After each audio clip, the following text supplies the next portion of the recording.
我们在坟场发现了他的身影。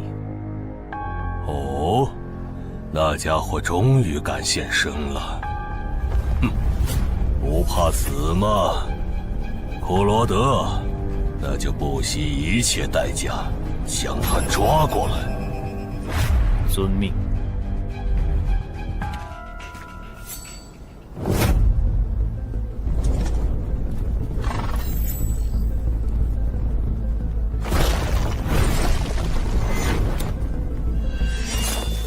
是不是打败你，才会放过我？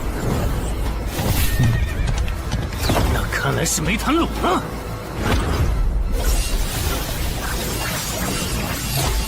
这下躲不掉，也来不及格挡。这就是你的实力。还没分胜负呢。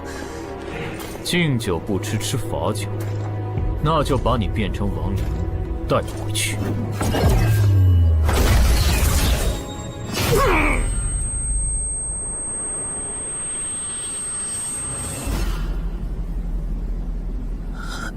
认输吧。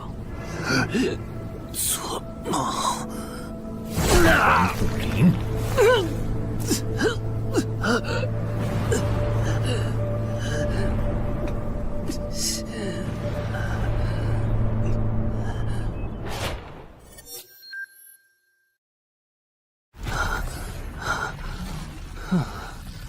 还好只是梦啊！等等，啊！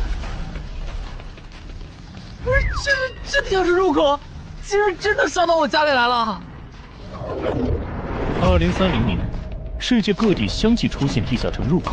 在经历了一系列探索、争夺、开发和地下城失控所引发的骚乱后，各国政府确认了5件事：一、入口无法被破坏，但攻略地下城可以使其关闭。2. 如果未能在规定期限内攻陷地下城，那么该地下城入口将翻转，地下城内的怪物将涌入这边的世界。3. 步入地下城并存活的人类将成为冒险者，自此踏上超凡之路。4. 地下城内的怪物等级越高，攻略该地下城的收益越高。5. 最高等级的地下城 BOSS 连核弹亦无法完全消灭。过去10年，地下城入口逐渐被公众所接受，有关地下城和冒险者的情报也被允许逐步公开给公众。冒险者周刊报道显示，冒险者人员十分稀缺，但却人均千万富豪。这一消息令冒险者这一职业变得非常受欢迎。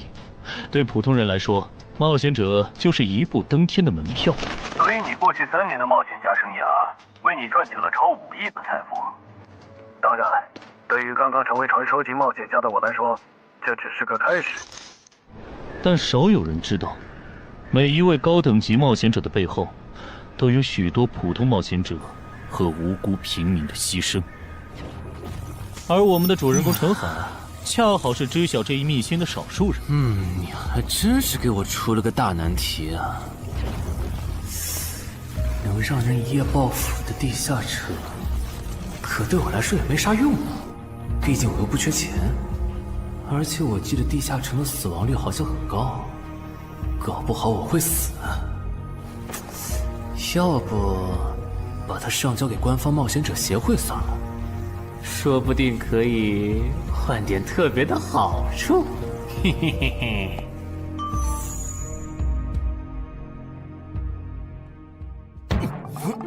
谋杀岛慢。但放这也不是事啊！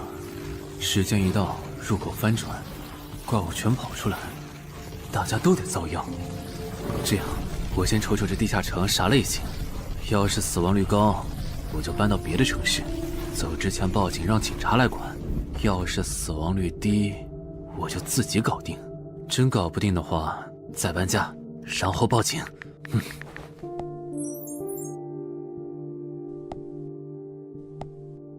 嘿，运气不错，是 Level 2的狩猎型入口。地下城入口的等级可以靠入口的规模判断。陈海家的入口太小，只能是入门级。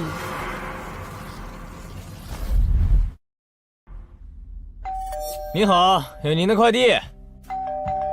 来了，是你的快递，在这签字。好的。说起来，小哥你该不会是发现了野生的地下城入口吧？不然为什么要网购锁子甲？完了，不会暴露了吧？我玩全甲格斗的，之前的防具换，打算换新的。怎么了？有问题吗？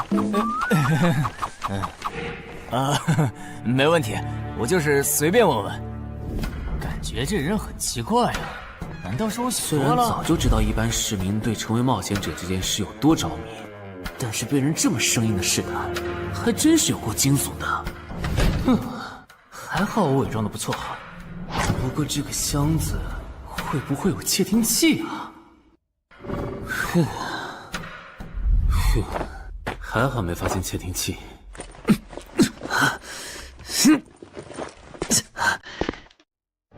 有点重，还有胸口也有一点点闷。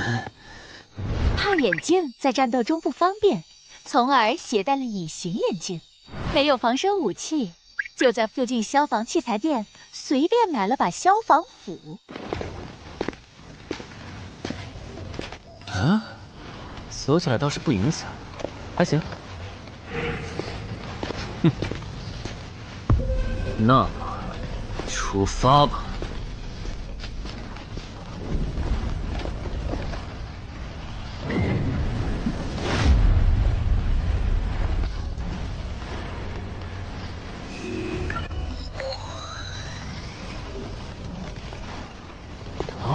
不是地区地形吗？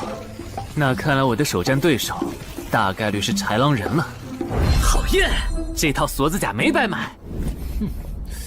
说起来，根据官方提供的情报，新人进入地下城后会激活冒险者面板，脱离条件也会出来。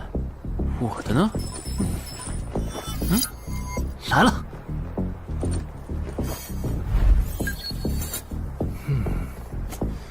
我记得普通人基础属性是10点，8点算弱，14点就很牛了。我不咋锻炼，力量和敏捷才9点，很正常。但智力有16点，真没想到啊！虽然智力和魅力是前期最没用的属性，但16点的智力，就算是协会或者财团内部也不多见吧？膨胀了，冷静，看一下地下城的脱离条件吧。脱离条件：杀死任意一只潮汐鱼人。通关条件是全灭一个潮汐鱼人小队。等一下，为什么是鱼人啊？我血产过敏啊！就不能给我安排点正常的对手吗？啊！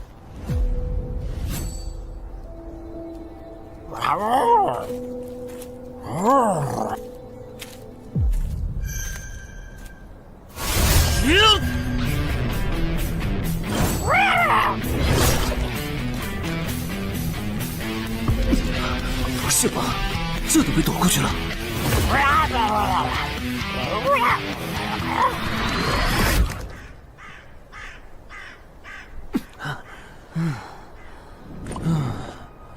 不是，这个地下城的难度标注是不是搞错了？一个落单鱼人就能把我打得差点翻车，如果遇到满编的鱼人小队，我岂不是要就地归西？啊，等级增加了。Level 2菜鸟，我的称号我与潮汐鱼人5-5开，这玩意儿侮辱人是不是？算了，今天就到这里。还是等我请个健身私教，把基础属性练上来了，再来挑战这个地下城吧。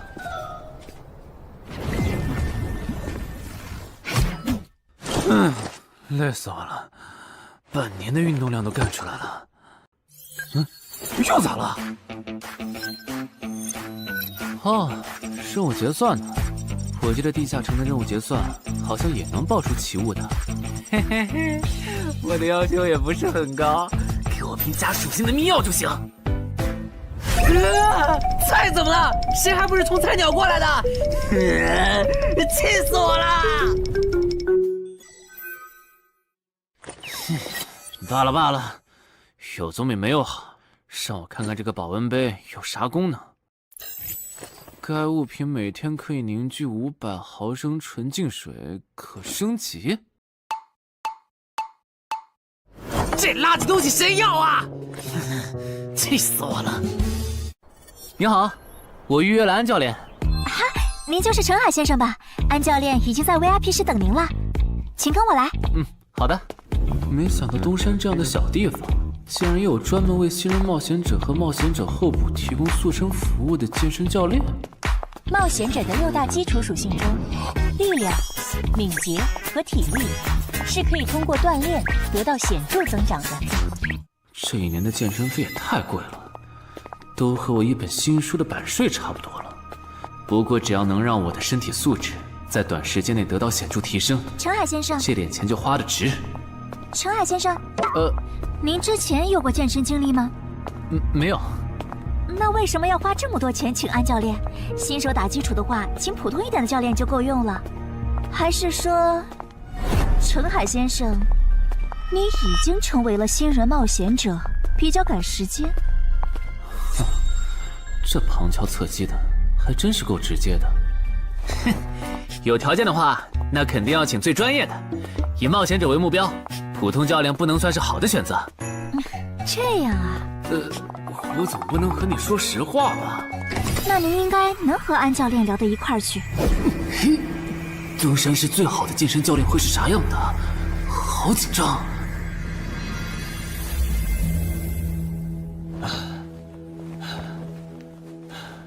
啊！和我预想的完全不一样，我还以为会是个肌肉兄弟，结果到头来，这不是个小白脸吗？我的课程这么贵，竟然也能预约得出去？开玩笑的吧？就是你想成为冒险者，跟我来吧。3、4。我撑不住了，教练。5。真的撑不住了。好，到这里吧。30公斤举了5次，换算一下，你目前的单次最大重量应该在35公斤。作为健身小白，结合你目前的体重，你这个卧推成绩算是偏弱的。什么情况？虽然我知道我的身体能力低于平均线，但是这也太弱了吧？正常的老哥们不都是人均50公斤起步的吗？陈海先生的基础有点差呢，35公斤的极限数值换算到冒险者面板上的力量属性，应该只有9吧。普通人的力量、体能和敏捷数值是相对平均的，不会偏差太多。他现在这个状况，要在1个月的时间里变成冒险者，几乎不可能。那一般要多久？这个看你，如果天天练的话，差不多1个季度就能达到3个11了。这个11是你成为冒险者后面板上给出的约束，换算下来的话，就是比普通人略强。明白了。所以，办卡吗？那就先办一个季卡吧。我去哪儿交钱？让给我就可以了。好耶，以后撸铁不孤单了。认识一下，我叫徐茂，是健身馆的签约冒险者，以后多多关照。我叫陈海，畅销书作家，您也多关照。说起来，一般只有家境很好或者跟协会签了长期合约的冒险者，才会找安教练这样的专业教练。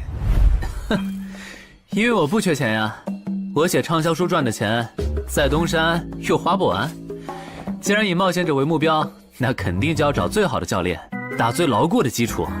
原来如此，我还以为你发现了野生的地下城入口，并且已经成为冒险者了呢。作为前辈，我得教你一些冒险者之间才流通的基础常识，免得你以后被人坑了。冒险者首次下地下城时，表现好能得个称号，带不带都行。要是带了会有加成，但也会被其他冒险者盯上。有些专找低等级地下城入口的猎人，就爱顶着称号，在可疑的人边上晃悠。要是被怀疑的人被称号吸引，表现不自然，那猎人就知道这人是冒险者了。接着只要跟着他，就能找到野生地下城入口。啊，这样吗？真是学到了。没啥反应，看来他真不是冒险者，就是个有点钱想当冒险者的弱鸡作家，那就没价值了。幸亏我先和超级鱼任务5开这个称号太丢人了，没装上，不然今天肯定暴露了。安哥那边应该已经快拟完你的健身合同了，咱们过去吧。好的。国内有名的畅销书作者，还是专门写冒险者题材的。怪不得他有财力和动机买我的课，是想把身体数据打磨上去以后进军冒险者行业吧。而且他对课程的学期也没有明确要求，不像是发现了野生的地下城入口需要快速通关的样子。确实，程海是冒险者，或者他发现了野生的地下城入口的概率确实很低。这样，如果徐茂带着他回来的时候，他的注意力没有放在我的头顶，那就走正常流程吧。如果他有异常，那就别怪我了。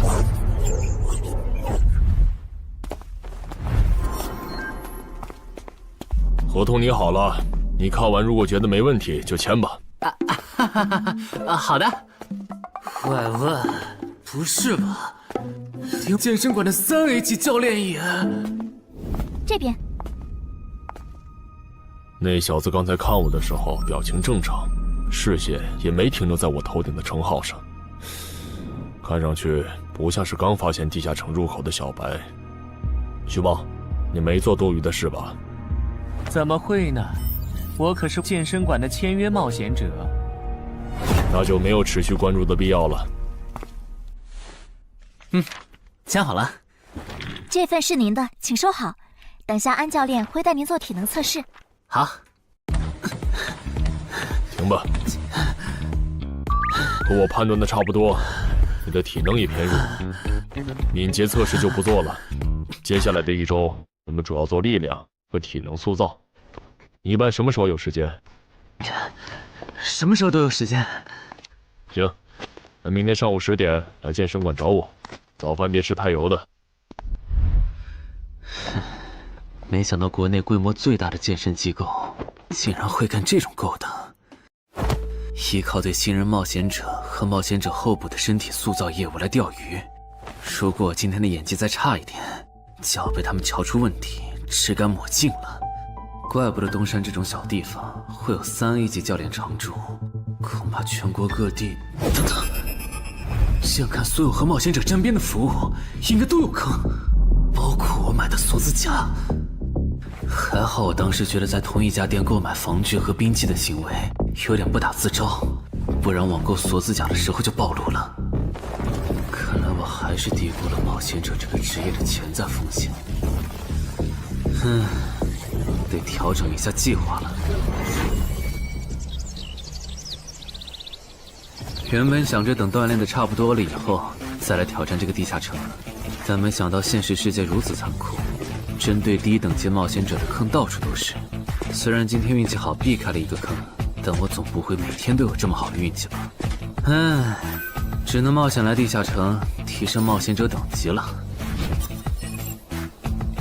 这次的脱离条件是鱼人眼珠吗？对了，不知道昨天那只的眼珠可不可以？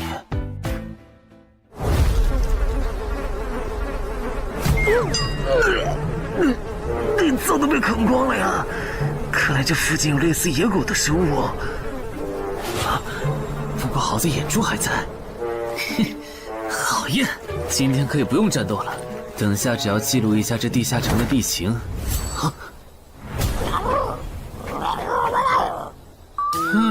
鱼人呢？我还以为是什么呢，吓我一跳。只是一只落单鱼人的话，我根本……一只还好，2只我肯定打不过呀！快润！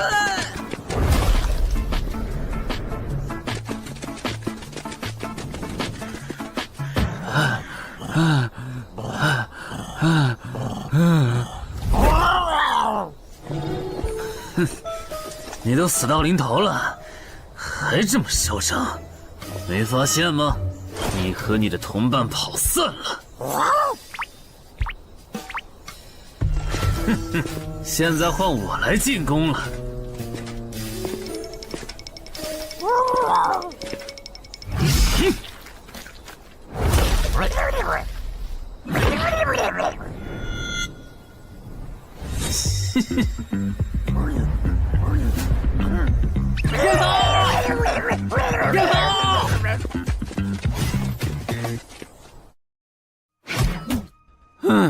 累死我了。不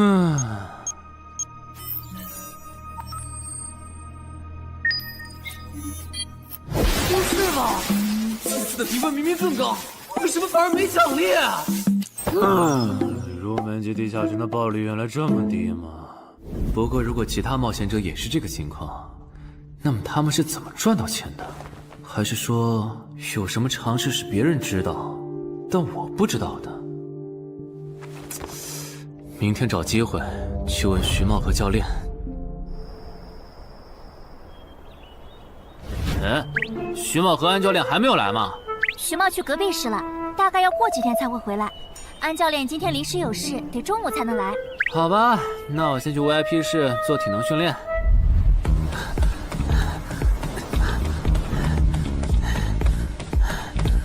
我外出的这几天，他都是这个训练强度。对，那可真够拼的。这样看，用不了多久，他就能把力量和敏捷提升到11了。对，如果他能一直保持一个季度下来，力量、敏捷和体质恐怕都能到12。说起来，教练你就没考虑过把他吸收进健身馆吗？这种有钱又有行动力的好苗子，只要不出意外，以后绝对能成为中间冒险者。你回来之前我就问过了，但被他拒绝了。他想通过黑市的路子成为冒险者，然后当独狼。陈海，你这也太拼了，练这么猛很容易受伤的。还是说你打算今年就成为冒险者？能尽早成为冒险者，肯定要尽早。拖久了，以我的财力恐怕就上不了车了。毕竟时间越往后，冒险者名额的价格也就越贵。倒也是。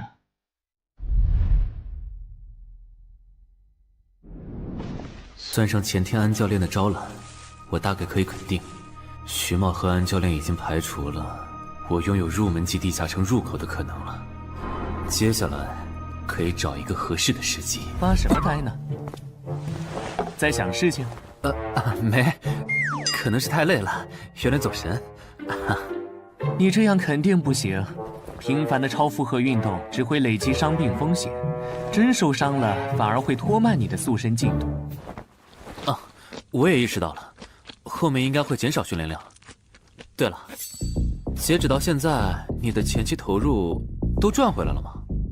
还早着呢，照现在这进度，起码得等我到11级才有可能回本。为什么是11级以后？因为1到5级的冒险者挺好混的，有老手带着，完成任务就能撤退，死亡率极低。没想法的就可以这么混等级，而6到10级后，任务变难了，怪物的情报就值钱了。上阶段的混子在这阶段就去收集情报，死亡率虽然变高了，但还能接着混。只有到了11级，地下城的难度提升到混都没法混的时候，才是我这种冒险者开始盈利的时候。这个阶段的冒险者对实力的提升最为迫切。装备、奇物、技能书，一切能提高生存率的东西都能卖出很高的价格。不是，我不明白，11级后的地下城那么危险，为啥6到10级的冒险者不提前准备？不提升有很多原因，一是官方不管民间冒险者攻略地下城的事，好多冒险者到11级就想退回去过正常日子了。二是地下城的东西只能让一小部分冒险者在精英地下城混下去。11到15级赚得多，但风险也大，而6到10级，有人光靠收集情报和做后勤就能回本了，所以他们也就没必要冒着生命风险去11到15级这个阶段打拼了。原来如此，所以冒险者在6级不，在更早前就已经完成分流了。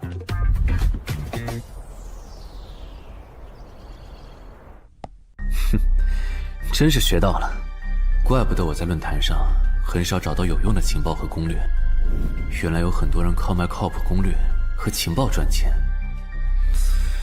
不过更让我惊讶的还是这件事。同一个地下城，冒险者就算反复刷脱离任务，也只能得到1次结算奖励。这样看，这个地下城入口能为我带来的价值，就只有通关奖励，以及将误入其中的普通人转化为冒险者这2点了。考虑到我本身并不缺钱，我还是尽量单刷这个地下城，然后再考虑要不要继续当冒险者了。先用徐猫教我的方法，前期以收集情报为主，有10足把握了，再考虑通关的事。脱离条件找到湖？啊，这次的脱离任务竟然不需要战斗？还好买了一架无人机做辅助，不然纯靠人力搜索找湖肯定是个大工程。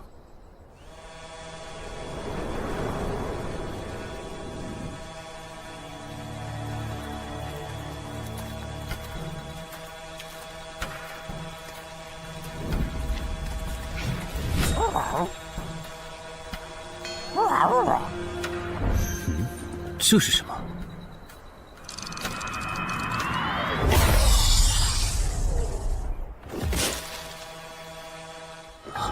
刚才那个应该是鱼人吧？虽然外形和气场和我之前遇到的鱼人有很大差别，但他应该也是鱼人，只不过等级应该更高。算了，先不管他。等我完成了脱离任务，再回来找那只橘红色鱼人。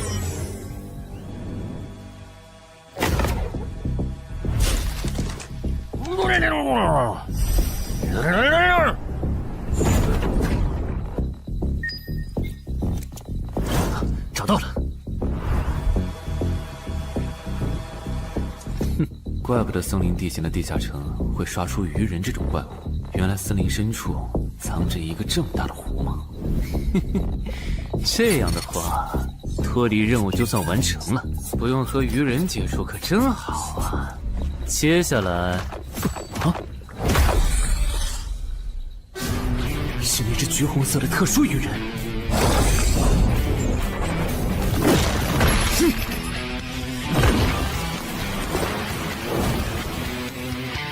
幸亏我刚刚反应快，不然可就重伤了。不过我新买的无人机的遥控器，我的心在滴血啊！不对，现在不是想这些的时候。这只鱼人的速度太快了，我必须慎重对待。啊！1只、2只、3只、4……哼！好险！什么情况？这个人怎么还没死啊？如果不是穿了锁子甲，我这条胳膊估计就废了。这家伙真的是新手级冒险者会遇到的对手吗？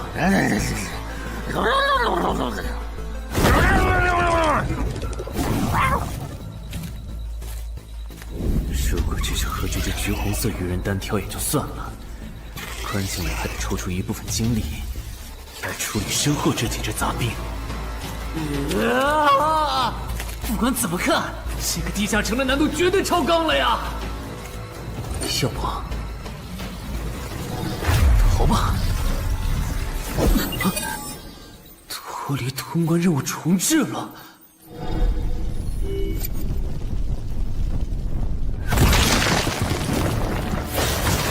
我说全罪，你这样很像是在虐尸出气。有吗？归根结底，还不是这只哥布林太弱了，扛不下我的拳头。能扛住才怪呢！明明只是 Level 5，却有着不下于 Level 9冒险者的综合实力。你这样的怪物，在入门级地下城里，怎么可能会遇到对手嘛？有的哦。如果我能遇到传说中的 bug， 那就能在低等级地下城里遇到下一阶段才能遇到的强力怪物。只要能从他们手底下活下来，我就能拿到补偿奖励奇物升级券。到时候我成为传说级冒险者，就更有戏了。果然，我和你们这种明明还只是 level 5，但眼光却已经放在传说级冒险者上的怪物，是真的合不来。不过，奇物升级券和它的获取方式，无论怎么看，都只是博人眼球的谣言吧。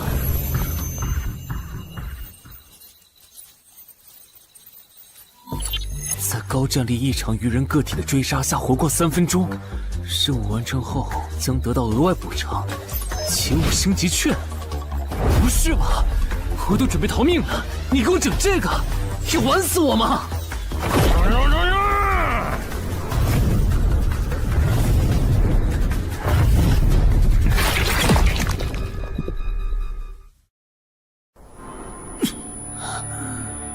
我这算是逼上绝路了吧？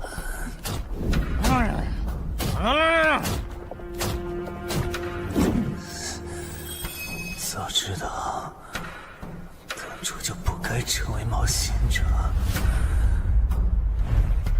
好好当个畅销书作家不好吗？虽然嘴上这么说，但我其实很清楚，这些年因为写冒险小说的缘故，我一直对地下城有向往，向往自己成为冒险者，体验那紧张而刺激的冒险者生涯。是的，虽然我怕死，人怂又不能打，但我的冒险人生绝对止步于此。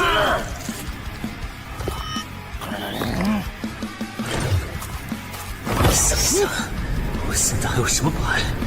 我现在还能打出什么牌？使用称号，我与潮汐鱼人五五开！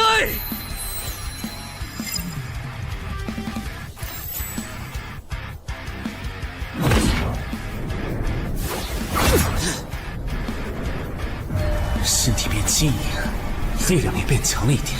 不止如此，这些鱼人的动作也变得迟缓了许多。我的动态视力也加强了吗？能行，现在的我能行。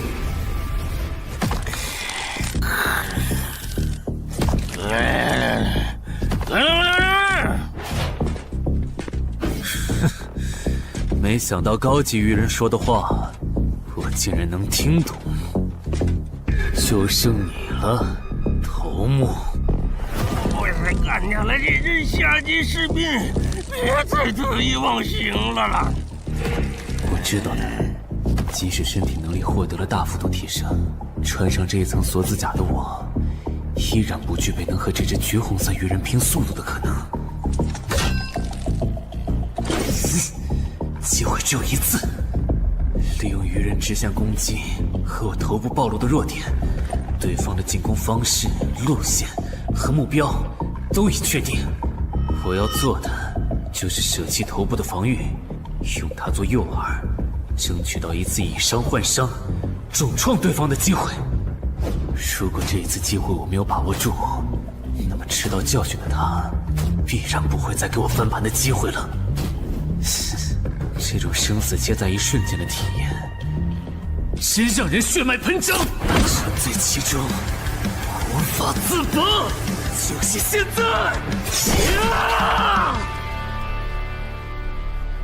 我这不是挺能干的吗？可能真的。开什么玩笑！我居然会被这种弱者靠我！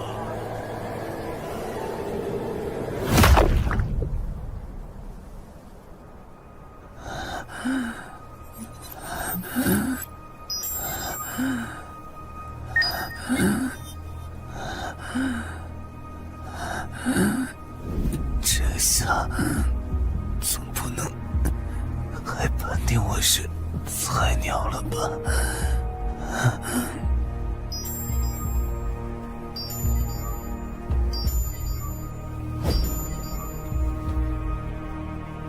平平无奇的保温杯吗？对，平平无奇保温杯是要起物升级券。啊！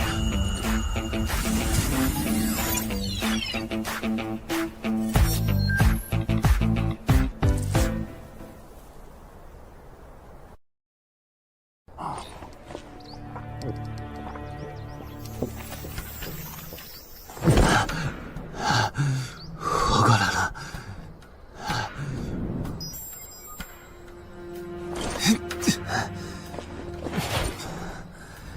已经愈合了。冒险者面板，冒险者等级竟然提升了，不过还是菜鸟。哦，感知也提升了一点，还获得了一个新称号——至死地而后生。哼，倒是个意外之喜。再看一下通关任务重置后变成什么了。挑战等级上升了，脱离任务刚刚也完成了。不过这通关任务捣毁潮汐鱼人的孵化池吗？算了，这个通关任务明显不是现在的我能处理的。溜了溜了。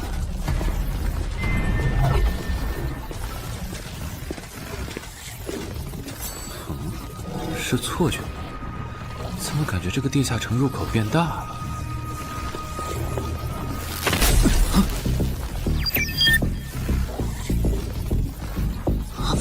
等级不足，这个地下城升级了。这么看来，我刚才完成的脱离任务，其实来自更高等级的地下城。怪不得任务难度提升了那么多，脱离任务掉落的奖励这么丰厚。隐藏之眼，我没记错的话，论坛上有个大佬，好像一直在强调这个东西的稀有性和重要性来着。哼，那必须要转职啊！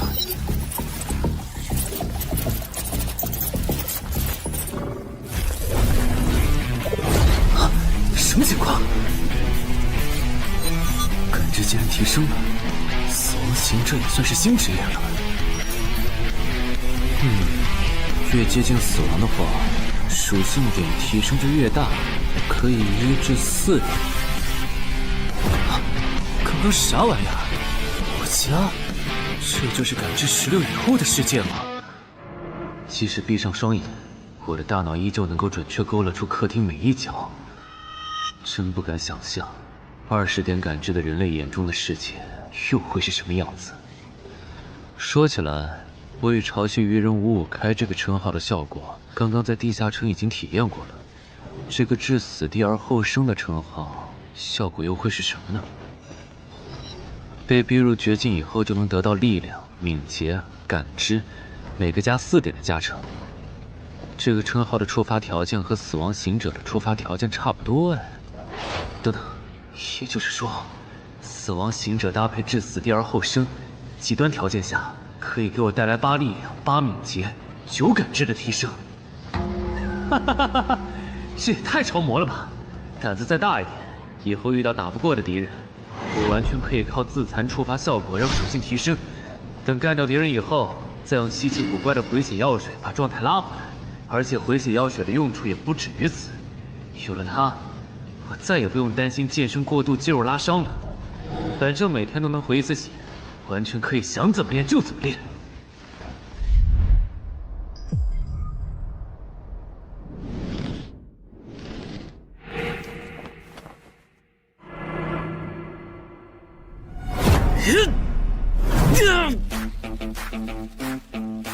真惊人！谁能想到，不久前还只是个健身小白的他，只用了不到2个月，就达到了正常人要用1年才能取得的成果。就他那训练量，换别人来早就去 ICU 报道了。但他一通瞎练下来，还能活蹦乱跳，这说明他体质很牛啊，至少有16，甚至都有可能17或者18了。安教练，你这次是看走了眼呐！陈海还在练呢。啊，恭喜啊！你现在的力量、敏捷应该已经到达12点了。以你现在的身体素质，准备充分的话，是完全有能力完成新手级地下城的脱离任务的。真的不考虑加入健身馆，成为这边的签约冒险者吗？我可不想当一个会被合约束缚的冒险者。那真是太可惜了，我还以为能和你成为同事，以后一起攻略地下城呢。不是同事，也能一起攻略地下城啊。对了，我打算从散人手里购买冒险者名额，这方面你有什么忠告吗？忠告吗？不是同事，也能一起攻略地下城啊。对了，我打算从散人手里购买冒险者名额，这方面你有什么忠告吗？忠告嘛，那我推荐你去找散人联合。散人联合？我没记错的话，他们好像是国内最大的散人集团吧？对，如果你想走黑市的路子购买冒险者名额，那么我只推荐你选择由散人联合提供担保，或者他们自营的低等级地下城入口。为什么？我感觉找独狼冒险者明显更好啊，省钱又省力。因为涉及到冒险者名额买卖，无论买方还是卖方，其实都存在巨大的交易风险。卖家怕遇到伪装成萌新的入口猎人，买家怕交了钱对方不办事。但有散人联合的介入就不一样了，虽然他们的佣金很高，但是作为冒险者资格地下城相关产出生意的龙头，他们为买卖双方提供的契约书还是很值得信赖的。原来如此。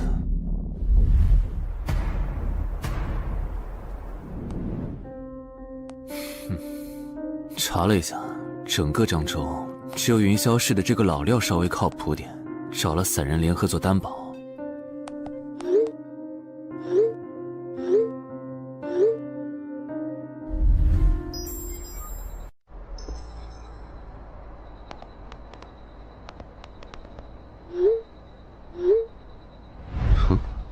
这边，云霄老司机，没错。你就是爱写作的东山市民吧？你好，就差你了，快跟我来。签完契约书以后，我好带你们去地下城。好了，契约的内容分3项：一，交易完成前尾款钱我方承担；二，双方都不能做出违反安全协议的行为；三，不能向任何人暴露此地下城入口的具体位置。诸位对契约内容有疑问吗？没有。没有。没有。那么，契约成立。手臂在发光哎！哟，好神奇啊！好了，我的工作完成了，希望以后还有机会为诸位服务。等下大家再跟我走一段路，我带你们去地下城入口。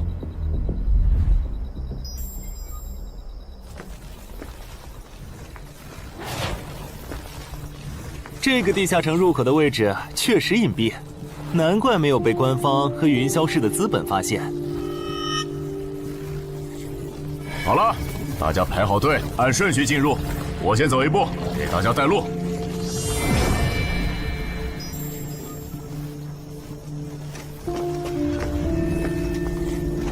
这批新人怎么样？太酷了！我也是冒险者了，真好。还行，没有看起来像刺头的。那就好，等会儿记得我们之前说的。卖家原来有2位吗？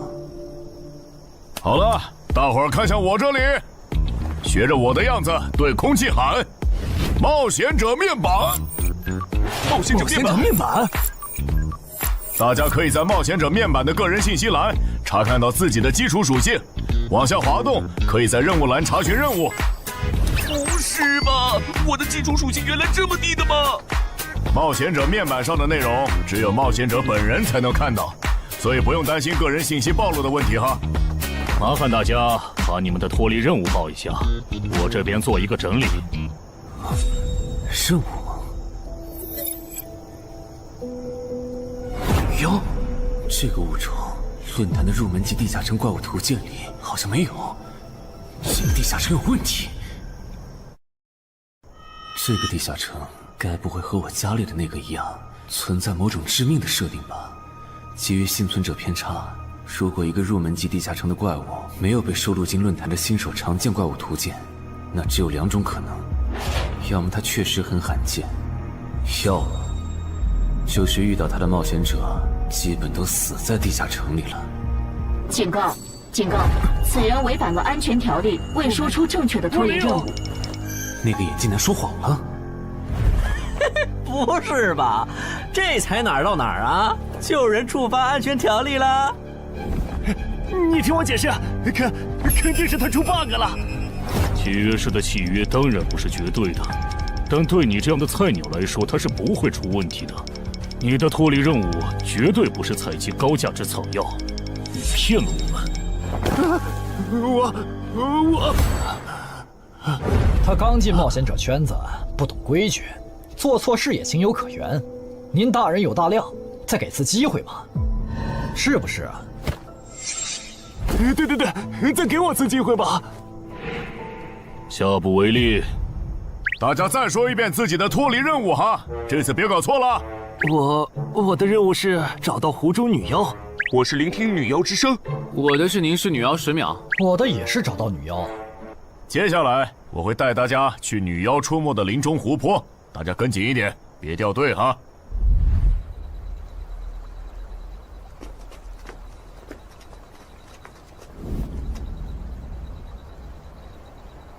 冒险者面板。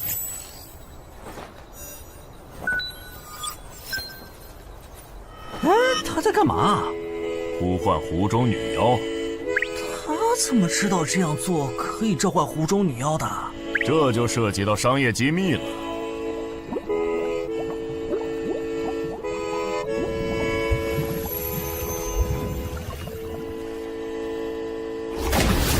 女妖出来了！我的脱离任务完成了，我的也完成了。8、9、10。大家把耳塞戴一下，女妖马上就要唱歌了。不戴的话会怎么样？女妖的歌声会破坏你的大脑。刚成为冒险者的 Level 1萌新，一整首听下来，大概会当场暴毙吧。什么？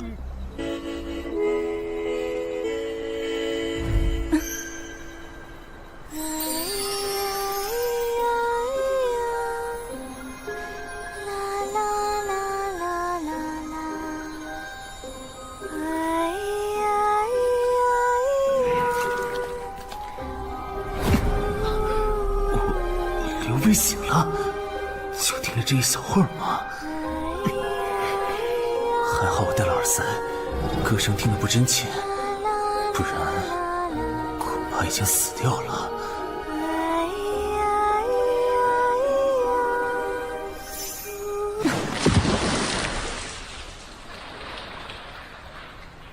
大家的脱离任务都完成了吗？都做完了，那咱们就原路折返回去了哈。搞笑，让我们原路返回？来之前我已经查过了，地下城里的植物和矿产都是很值钱的。你这么急着赶我们走，不会是想要独吞这个地下城的产出吧？我们可是付了钱的，为什么不能在这个地下城采集高价值草药和矿产来回血？等一下，咱们的契约书里可没有这条。但也没有不准我们完成脱离任务后采集高价值草药和矿产的条例吧？原来冒险者还可以在地下城内采集草药和矿产的吗？你不知道吗？其实大部分冒险者并不具备通关能力的，他们主要的盈利方式就是搬运地下城内的物资和收集怪物情报。你是觉得脱离任务已经完成了，我们又碍于契约不能对你出手，所以可以发难了是吗？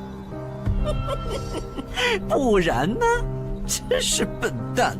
但有一点你没考虑到，那就是我并没有和你们签订契约啊。哼！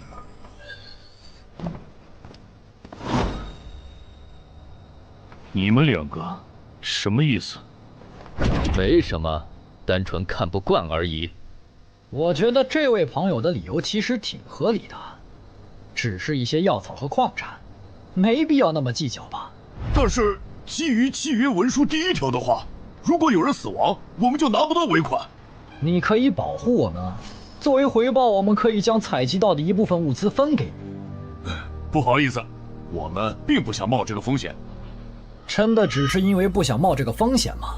难道不是因为这个地下城藏着别的秘密，你们怕我们发现它吗？我明白了，你不是新人冒险者，你是奔着通关任务来的。老六，你应该能感受到吧？咱们之间谁更强？可恶！地下城让给他们，我们走。啥？你等等我呀！他们为什么就这样走了？这不很明显吗？这2位帮我们说话的朋友，其实是比那2个人更强的冒险者呀。过奖，其实强的不是我，是我的这位朋友。等等，不太对。3人联合的契约师不会蠢到让假装萌新的冒险者轻松找到契约书漏洞，这不符合逻辑。大家可以自行选择，接下来是单独行动，还是跟我们一起行动？单独行动的话，你们的收益可以独享；如果跟随我们一起行动的话，通关奖励我们要1半。1半？这么多？这叫多？你没仔细听吗？是通关奖励的1半。这2位资深冒险者的目标是通关。新人冒险者的通关率一般只有10%，甚至更少。就算分出去1半，我们也领先了90%的新人冒险者。大叔，你别得了便宜还叫委屈啊！所以这其实是好事。对新人来说，第1次通关时间是重要分水岭。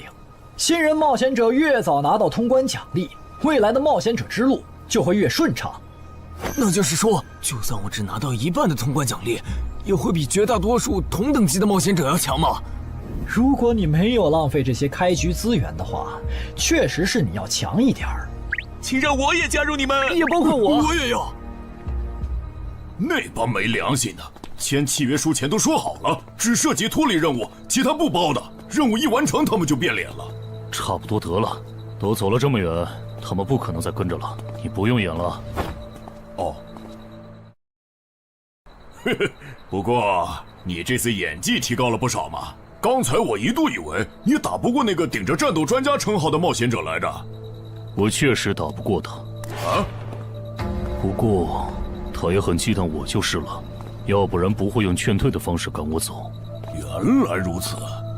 那你觉得他们能通关吗？可能性太低。个人判断，这批冒险者里，最多只有1到2个幸运儿能活着走出这个地下城。什么嘛，这不就和之前的几次一样了吗？真没意思。哇，酷哎！既然大家已经决定联手通关，那我也不藏着掖着了。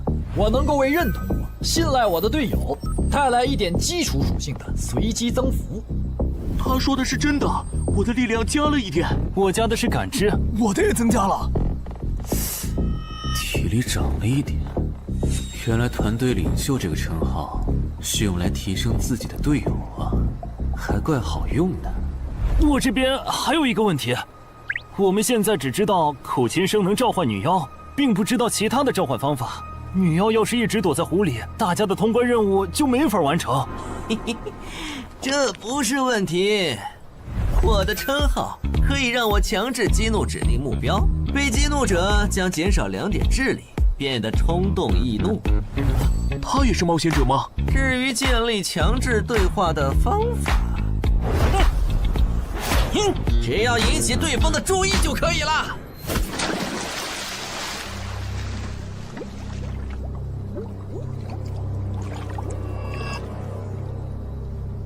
蠢货，你过来呀！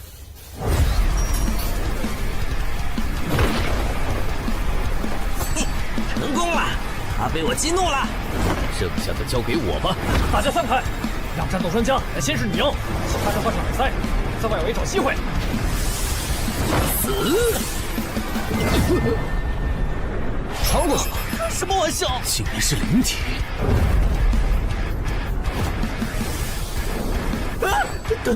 等一下！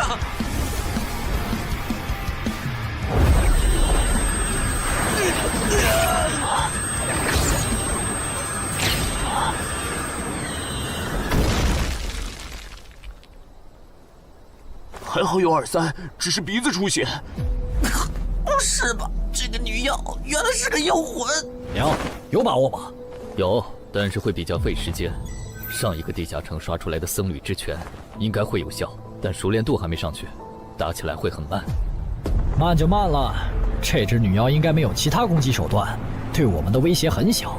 我有预感，这个地下城的通关奖励会非常丰厚。哼，愚蠢的选择。等等，你先别走。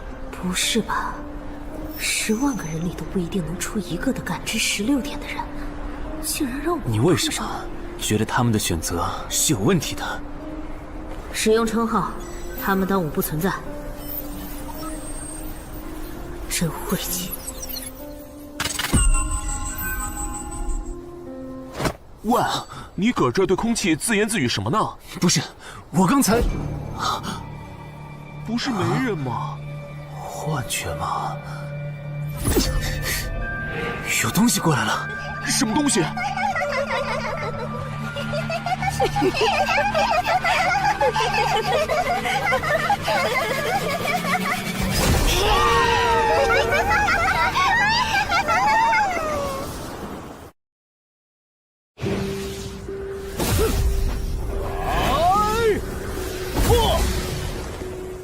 有效果了！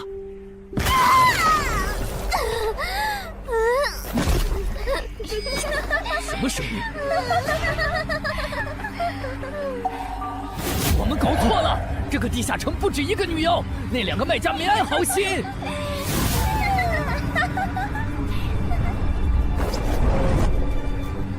不是吧？这也太多了！不行，这个数量2-3已经没用了。还傻站着干什么？跑啊！为什么总是让我遇到这种事？天和子爷那时候是，现在还是。看在你老婆和女儿的份上，我觉得应该放过你。谁叫我最喜欢看别人抱憾终身，活在憎恨和痛苦中的样子呢？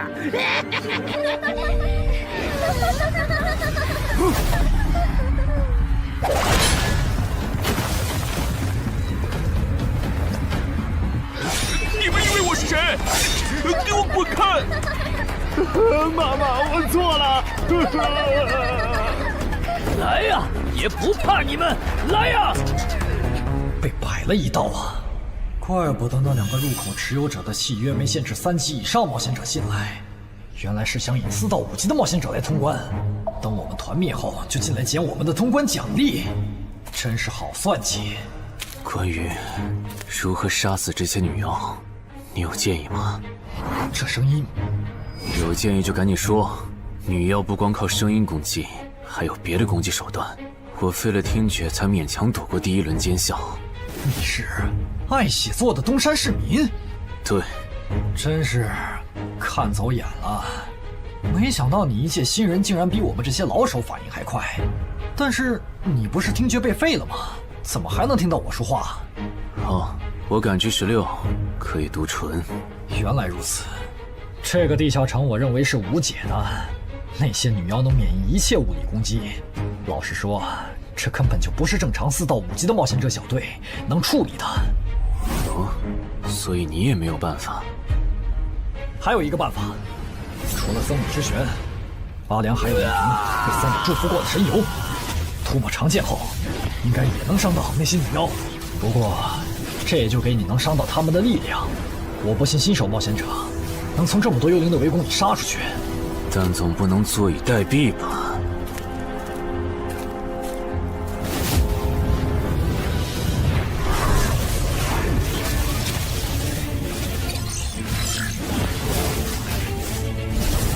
至死地而后生。能听到吗？我问过你的同伴了，他跟我说，要通关必须从你那里拿到被僧侣祝福过的神油。通关吗？能帮我拿一下吗？不好意思，我眼睛瞎了，恐怕没办法操纵冒险者面板取出你要的东西。这样吗？不过，我还有一个办法可以让你得到它。什么办法？你干什么？就是以死后掉落的形式让你获取。其实我也不是非要那碗油杀人夺宝不可。20点的敏捷足够我甩开女妖逃出地下城了。我就是想试试能不能通关。虽然无论怎样，你都不可能活下来。哇，真的很巧啊！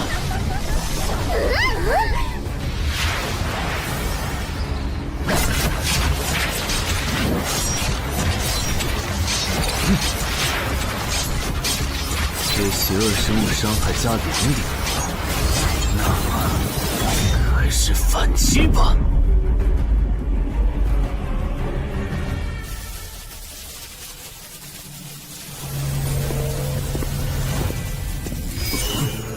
好像有人从里面走出来了。哪有人啊？你看错了吧？不是，我真感觉到了。果然，他们那不能攻略的地下城市陷阱，引同等级冒险者来做通关任务，把人坑死在里面，接着捡掉落的东西，或者等冒险者重伤出来就杀人夺宝。户主的儿子应该就是这么被害死的。石斧秃鹫是指利用高难度地下城坑杀同等级冒险者，然后拾取对方掉落的堕落冒险者。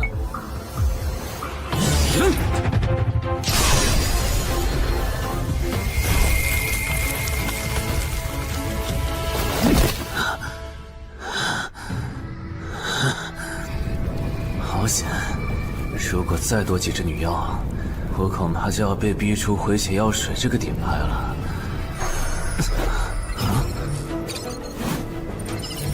您的绝妙操作取悦了路过的死亡主宰，得到其恩赐，亡灵亦不能杀死我。该恩赐可以使您豁免一次来自亡灵生物的死亡判定，免疫一次来自亡灵生物的死亡判定。好霸道的额外奖励！额外奖励都这么丰厚了，合并结算的奖励还高于单独结算，那么肯定要合并了。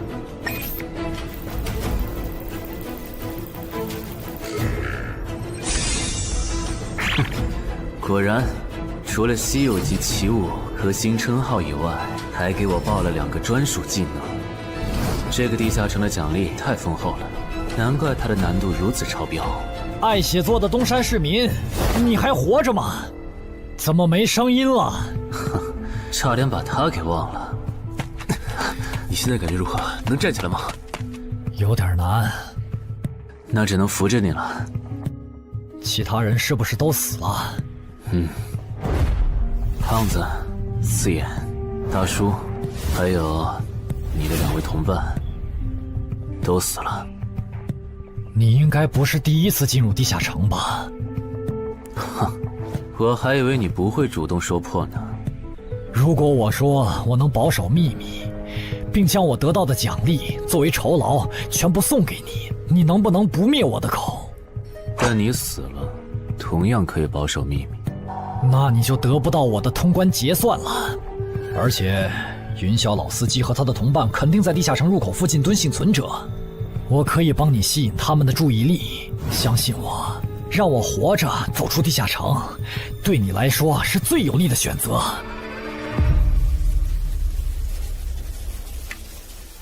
看到了吗？这才是真有人出来了。哎呀，刚才那次算我看错行了吧？等等，地下城在坍缩，他们通关了。不对，小心右边的冒险者，他绝对不简单，可能是狼。先干掉一个弱的，接下来到你了。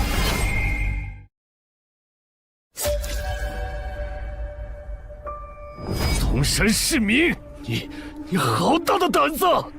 不是吧，不是吧？不会真有人觉得自己坑完人不会被报复吧？呵呵，这么霸道的吗？闭嘴！哎呀，我好怕呀！你这家伙，找死！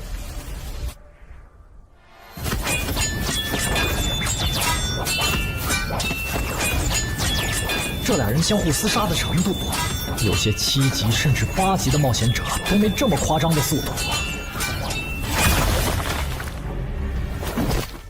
不可能！带上这个称号以后，我的速度竟然还是没你快，真是离谱他妈给离谱开门，离谱到家了！你的敏捷难不成有17，甚至18？可，你猜？冒险者面板，哼，不比速度了。不比了。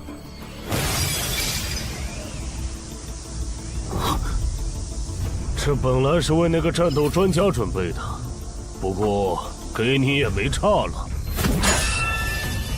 来好好感受一下我从黑市高价购买的变种蜘蛛毒素吧。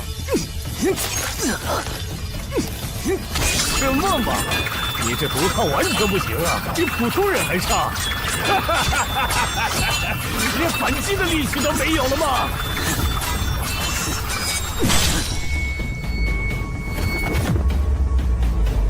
太慢了，太慢了！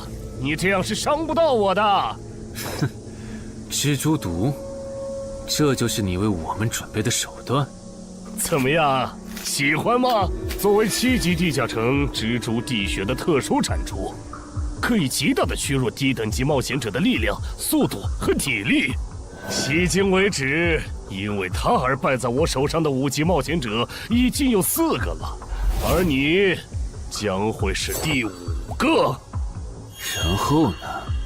你应该不只准备了这点手段吧？全都亮出来吧！切，不会吧？难道这就是你的全部了？当然不止这些。佩戴了毒素携带者称号的我，呼出去的气体、身上的汗液和血管里的血都是带毒的。和我僵持的越久，你中的毒就越深。这战术太吓人了，在6级以下几乎是无解的。我明白了，是我高看你了，我还以为你藏着什么大招呢。关闭技能，与死亡共舞。不可能！怎么还有这么快的速度？你猜？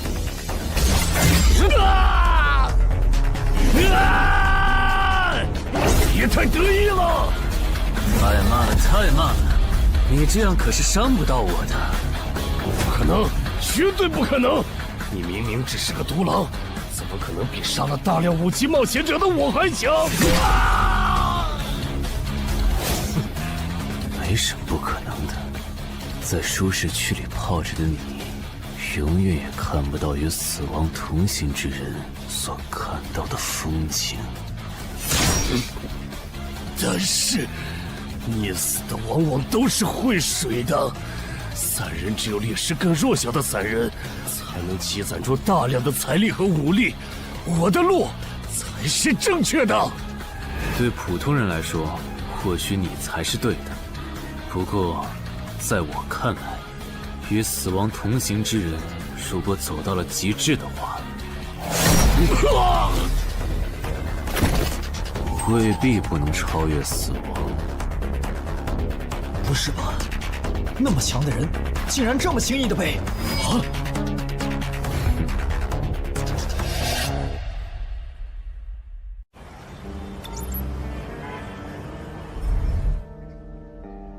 你这运气也太差了吧！啊，徐茂，你怎么来了？来看你啊！第一次进地下城就遇到了能免疫物理攻击的怪物，好不容易通了关，还被石斧秃鹫堵门。不过也多亏了这次经历，让我得到了置死地而后生这个称号。也是，还算幸运。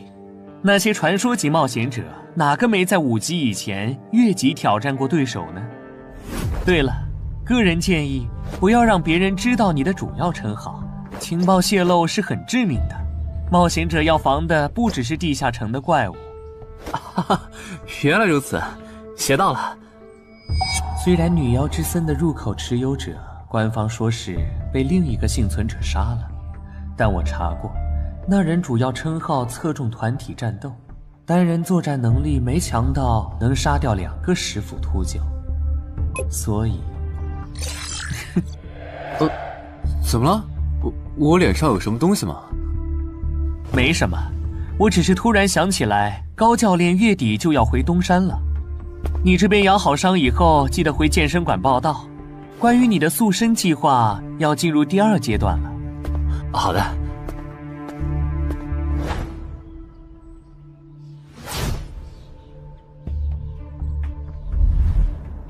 你不打算做攻略型冒险者了？没错，这次地下城经历让我明白，我没当传说级冒险者的本事。与其在这阶段的地下城拼命，还不如到6到10级的地下城多弄点钱，然后就隐退。哎，不过你和我不一样，你有成为传说级冒险者的潜力，但前提是你得改掉独狼的习惯。为什么这么说？独狼玩法在10级前的地下城能提高任务结算评分，多拿奇物、称号和技能，但11级到15级的地下城难度大增，光靠个人根本过不去。如果你想成为传说级冒险者，10级前就得组建自己的攻略团队，不然在11级到15级时，要么会掉队，要么就会被官方财团收编，就没机会再往上提升了。团队嘛，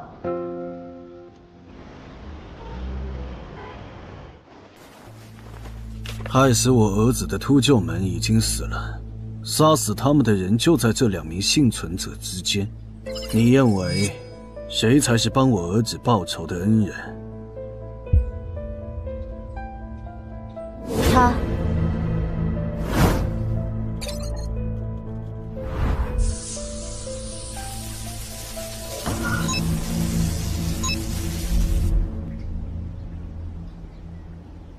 陈海，嘿，你就是女妖之森的通关者陈海吧？我们对你在女妖之森得到的通关掉落很感兴趣，你开个价吧。不卖。他说不卖，他不会真的以为我们是在跟他商量吧？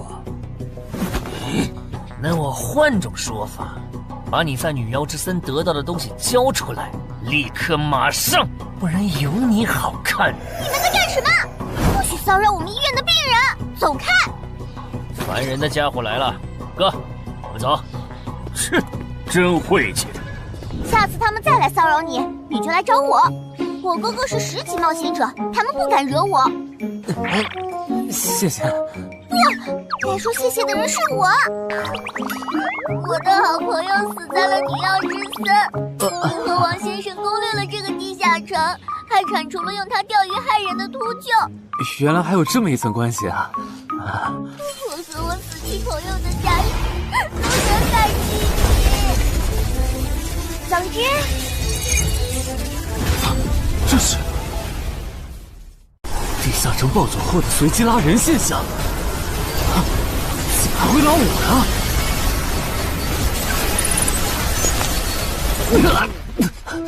突！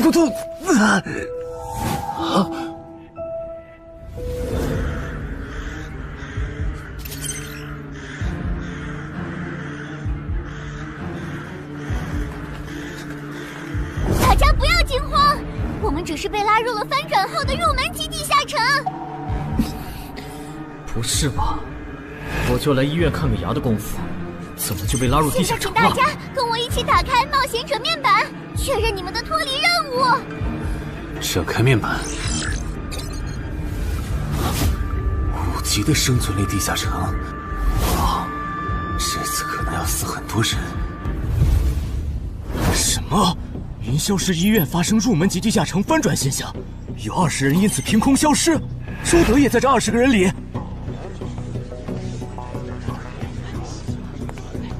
情况如何？失踪人员名单已经整理出来了。被卷入地下城的一般民众有17人，冒险者3人。我们还找到了失控的地下城入口。不过什么？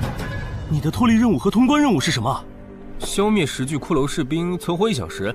你的呢？我的也是。那看来大家都一样。老弟，咱们的脱离任务难度和他们的不一样啊。还有那个叫陈海的小子也被拉进了这个地下城。正常，生存类地下城的脱离任务是根据挑战者实力的强弱划分的。至于那个叫陈海的，等咱们做完了脱离任务再去找他。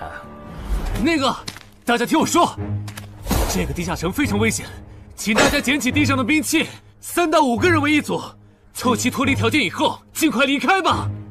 完成脱离任务以后赶紧离开，你算老几啊？在这指挥本大爷？说不定是人家想把咱们忽悠走了以后，独吞地下城的宝藏呢。不是，这个地下城真的很危险。这俩蠢货脑子有坑吧？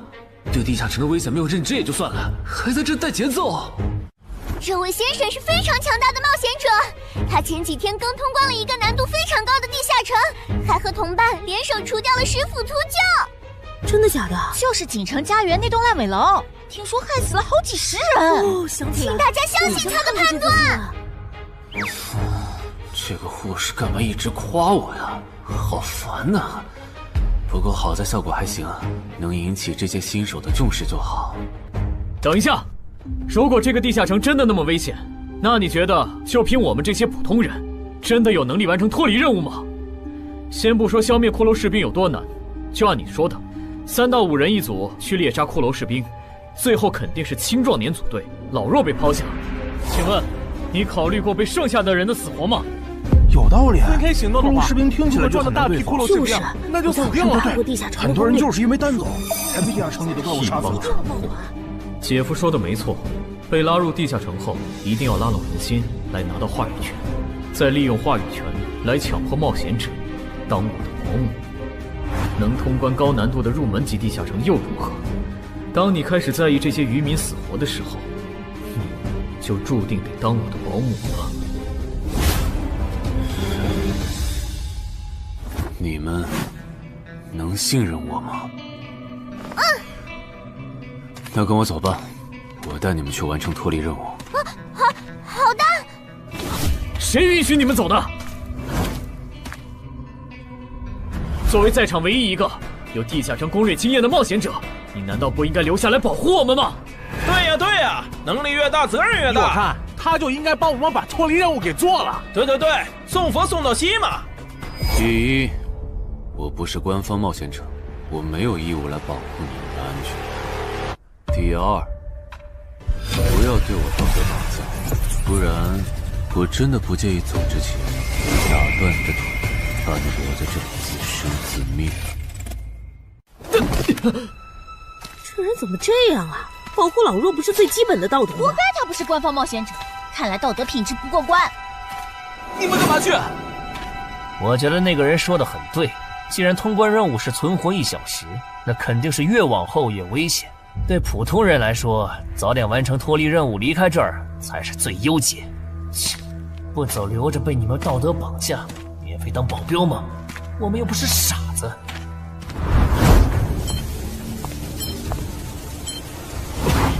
怎么是他？这个地下城有什么问题吗，尚科长？这个地下城最大的问题在于，接下来的1个小时，能有几个人活着走出来？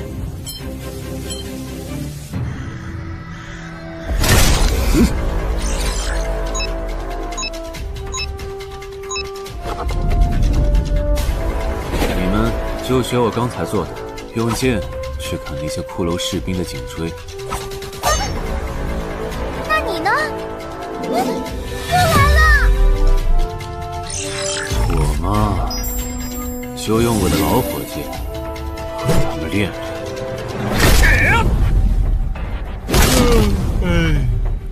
打完这批记得换班啊，老哥。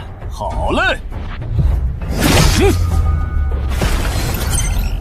骷髅士兵不刷新了，看来并不是无限的。好消息是新人的压力小了，坏消息是我这样的老手完成任务更难了。这周围的骷髅士兵被咱们刷光了，换地方吧。好。受伤的人往后退，剩下的2人一组，交替清理从地里爬出来的骷髅士兵。再战40分钟，大家就可以回家了。好。亏我之前以为当冒险者有多难，结果就这儿啊！是啊，这些骷髅根本就没有那个老手渲染的那么危险。等这次结束，我也是个有名的冒险者。这些骷髅虽然弱，可不代表这地下城难度低。正相反，骷髅越弱，越说明地下城有极厉害的 BOSS。更让我烦的是，这地下城怪物也太少了。虽然我以老弱不一参战为由，劝退了近半的冒险者，但是分到我这的怪物才4个。最后10分钟，这地下城难度肯定飙升。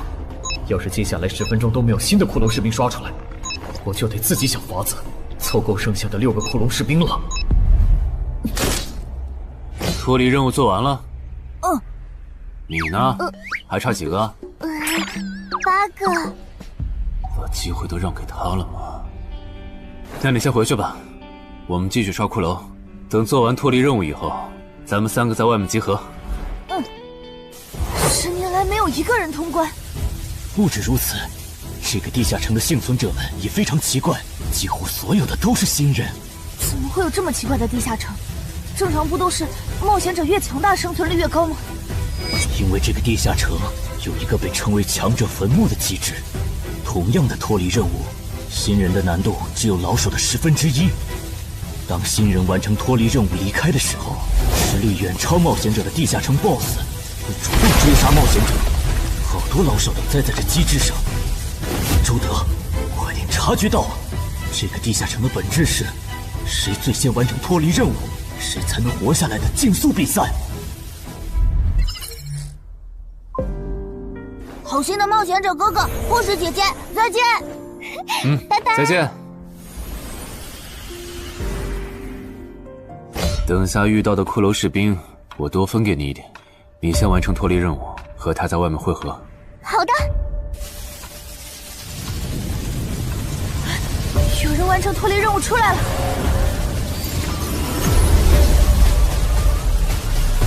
怎么是小孩子？有人离开这个地下城了。这个第2阶段是什么意思啊？原来是这么回事吗？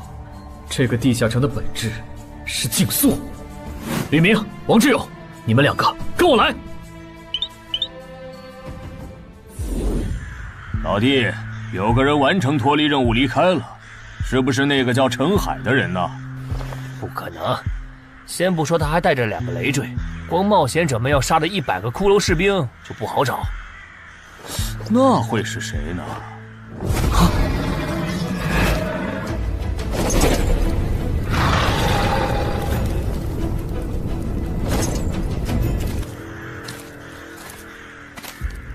叫我们跟着他出来，都走这么远了，也不解释一下。如果遇到大群的骷髅士兵，咱们算就完了。闭嘴吧，他这么做肯定是有原因的，你没注意到吗？他是看到任务栏变更以后才叫我们出来的，恐怕他比我们更清楚这个地下城发生了什么。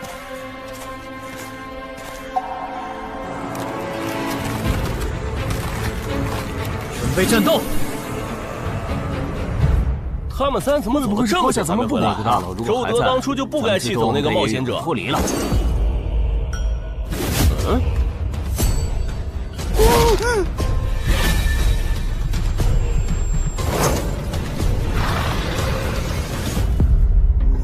周德、吕明，你们2个王八蛋，竟然拿我当挡箭牌，用完就丢！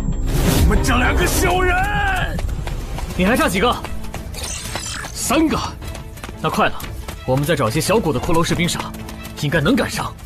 哥哥，不对劲，幸存者的数量在减少，营地那边出事了。说什么？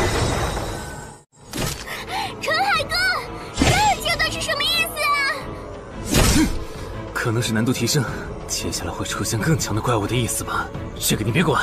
你的脱离任务做到哪儿了？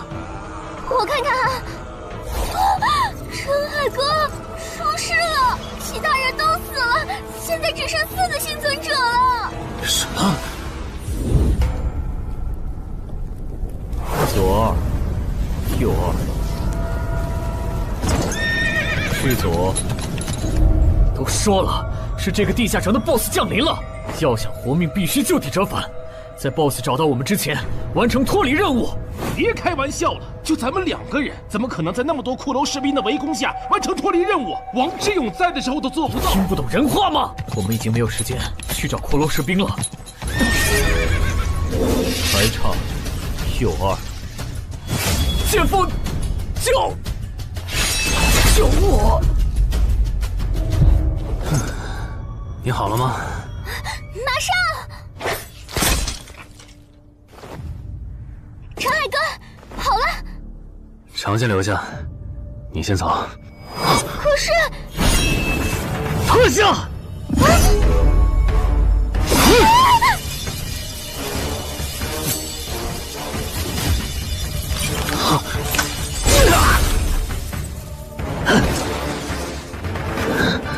好强！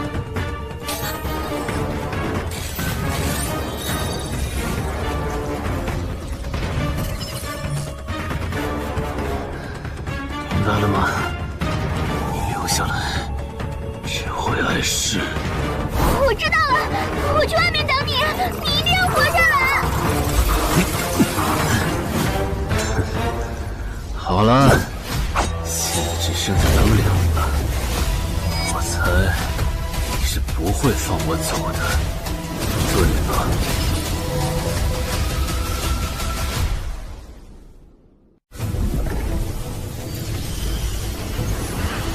是护士姐姐，里面还有幸存者吗？有，但是陈海先生他……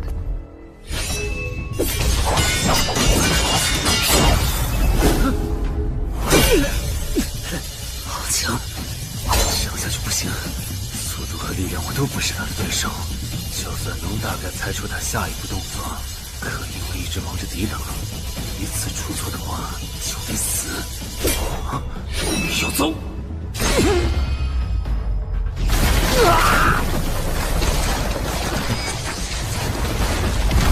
这么巨大的实力差，你还能跟我过几招？在我这儿撑这么久，了不起！好像在跟我说话。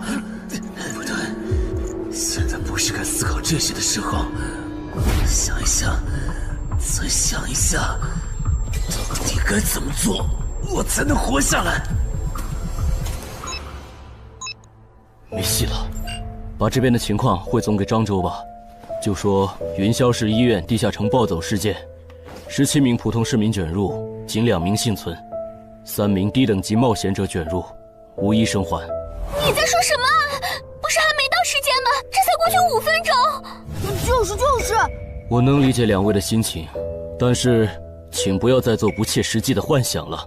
这个地下城里的 BOSS， 就算是9级的我，也没有把握面对他能存活15分钟。你要等的人，哪怕是5级冒险者中的佼佼者，最多也就能坚持5分钟。你从地下城出来到现在都过去5分钟了，他还是没有脱离地下城，这意味着什么？你应该清楚吧？怎么这样？如果不是因为我们拖累了他的进度，护士姐姐，陈海先生肯定能活着离开这个地下城。都是因为我们。是啊，全都是因为你们。如果没有那个多管闲事的冒险者帮你俩完成脱离任务，周德才是最有可能活着离开这个地下城的人。我出去冷静一下，这2个新人的登记工作交给你了。那这个地下城入口怎么办？人都死光后，入口会在半小时内关闭，接着随机出现在世界某个地方。当然，如果你实在不放心，也可以盯到最后。好吧。你合格了。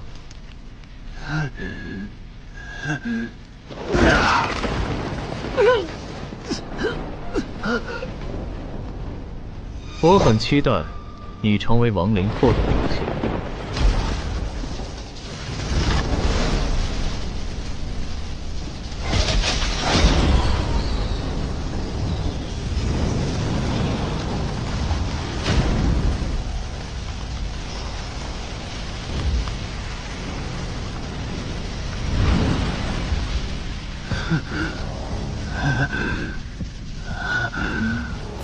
都赢了。对这个 BOSS 来说，完整的我更有价值。在他回来之前，是死亡主宰的恩赐。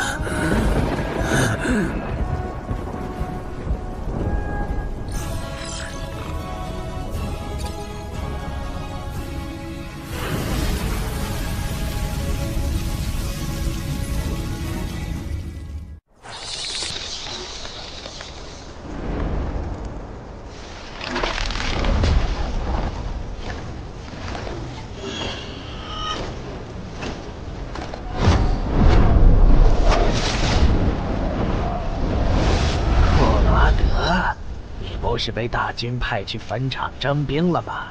怎么回来了？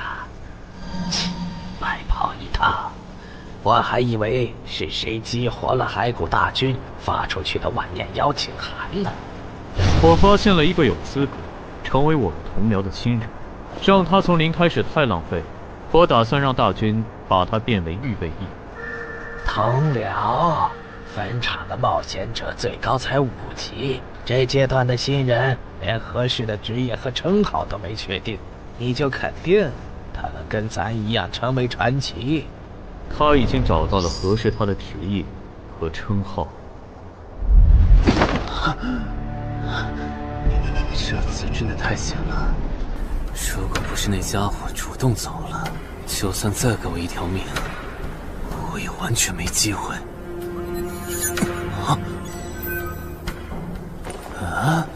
通关任务都显示完成了，为什么没有弹出来脱离选项？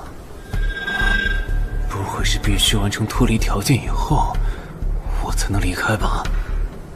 在那个怪物意识到我没死之前，那得抓紧了。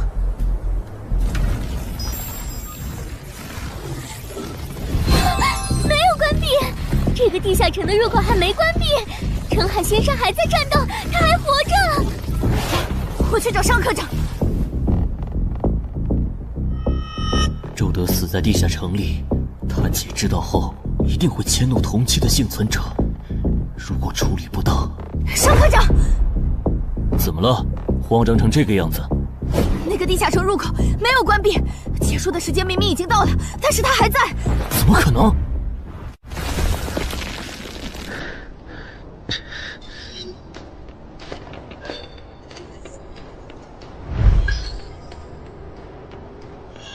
合并结算。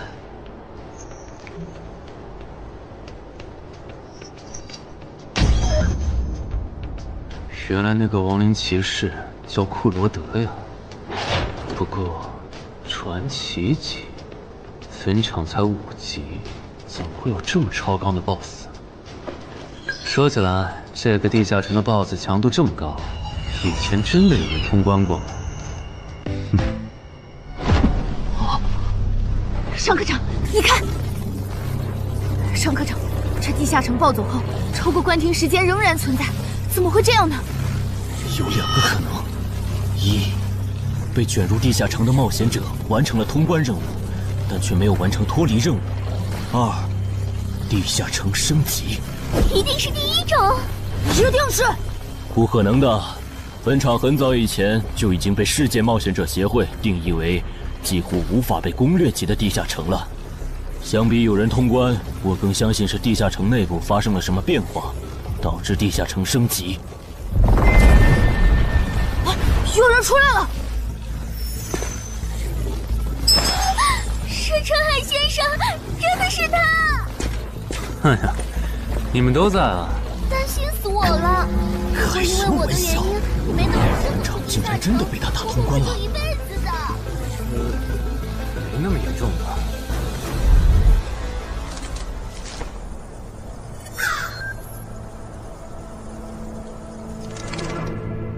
吴王，这是你驻守坟场以来第一次主动觐见吧？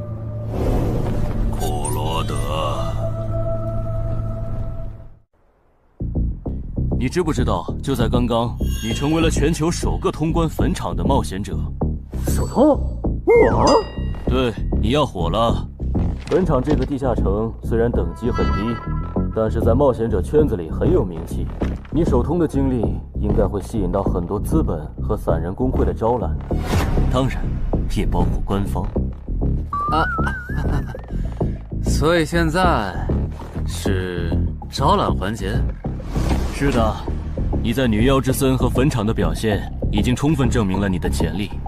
像你这样的超级新人，整个冥省1年下来也不会超过10个。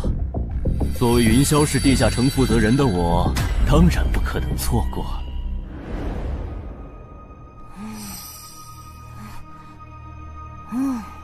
恩姐，你说那个叫商礼的，是不是想抢走陈海哥的通关奖励啊？要不然他为啥要拉着陈海哥单独谈话？应该不至于吧？我可不会那么没品。而且5级地下城的通关奖励，我根本看不上，好吗？哼，那可不好说。你不需要，不代表你家亲戚不想要。这死小鬼！啊，别乱说。我们在里面聊得久，是因为在谈加入冒险者协会以后的待遇问题。不是吧，陈海哥，你要当公务员？哈哈，感觉你好像对冒险者协会意见蛮大的。那倒没有，我就是觉得像陈海哥你这样强的人，完全可以像王自健那样自立门户，没必要受协会的规章制度束缚。王自健是谁？是不死冒险者里的男主。不会吧？你明明是个冒险者，竟然没看过这个吗？我是冒险者，和我看这书有什么必要联系吗？这个死小鬼！要不要告诉他们，这本书其实是我写的？你是陈亥？你真的是不死冒险者的作者陈亥？不会吧，不会吧，不会吧！如假包换，不信的话，我可以给你看我写到一半的《不死的冒险者2》的小说原稿。真的吗？啊，你怎么了？怎么感觉你受委屈了？陈海先生，你能不能不要加入冒险者协会？为什么？我以前听我哥和他朋友说过，那些加入官方的冒险者很多都后悔了。你哥有说是什么原因吗？没有，但我还记得他们谈话时的表情，非常的严肃，甚至还发生了激烈的争吵。这样吧，我会慎重考虑的。谢谢你为我考虑这么多。不，我才应该道谢。那个杀千刀的对我弟弟见死不救，你还把他放进来？商礼，你是不是成了云霄市的负责人以后飘了，忘了自己是怎么上位的了？我没忘，我请他进协会不是为了护着他，他通关的地下城很特殊，过不了几天他就会被财团或大工会拉拢，好多事就不好办了。要是有潜力的成了官方冒险者，等他们跨过15级大关以后，到时候他们面临未知的危险，你是知道的。不行，那样太久了。他虽然有潜力，但不一定能突破15级变成传说。我要他下周就死。好吧，我知道了，那只能借刀杀人了。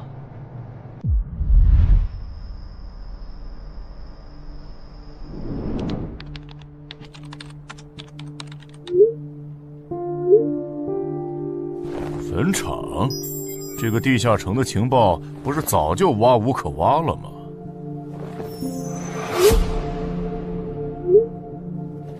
这样就可以了。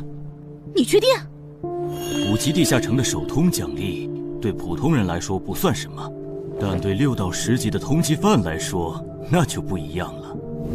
要是澄海的情报到了黑市，不出3天，闽粤2省的通缉犯都会跑到云霄市，这样就能给你弟弟报仇了。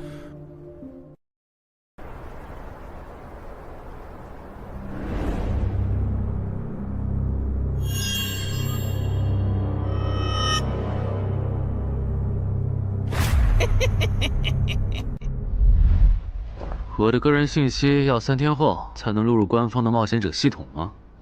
是的，我记得程先生你是东山人吧？要不我这边先给你安排一下暂住的酒店，这样你这几天就不用两边跑再折腾了。不用，刚好我要回东山办点事，那我3天后再来云霄。好的好的，那咱们3天后再联系。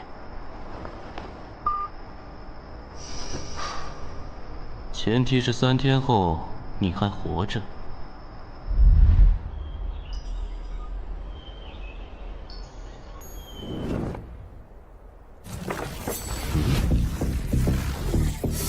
几天没见，怎么感觉这个地下城入口变得更大了？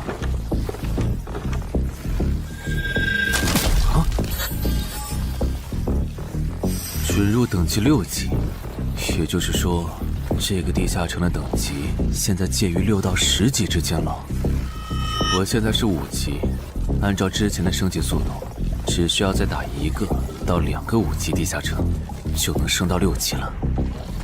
上次翻论坛的时候，我记得东山这边好像有一个5级的地下城正在招募人手，我看看还在不在。好耶，还在。你好，请问你们的招募条件是？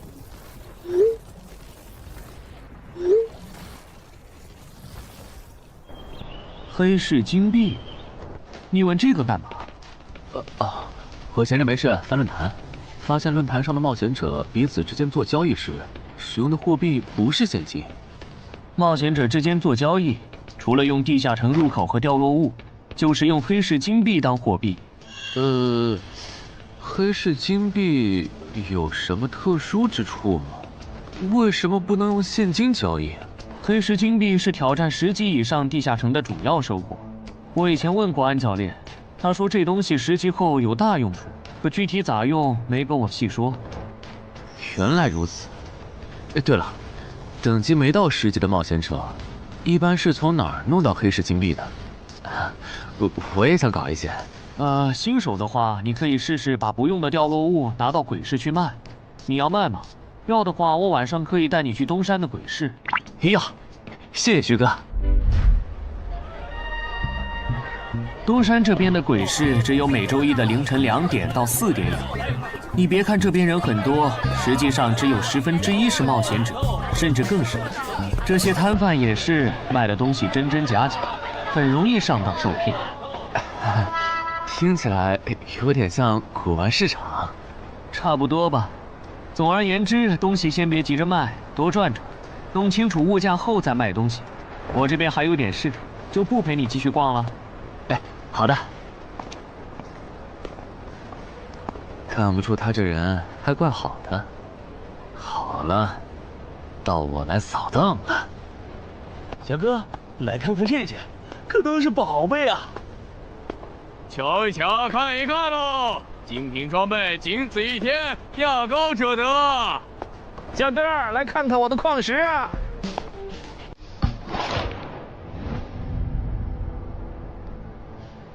看他求购的内容，这个人想要攻略的地下城，该不会是女妖之僧吧？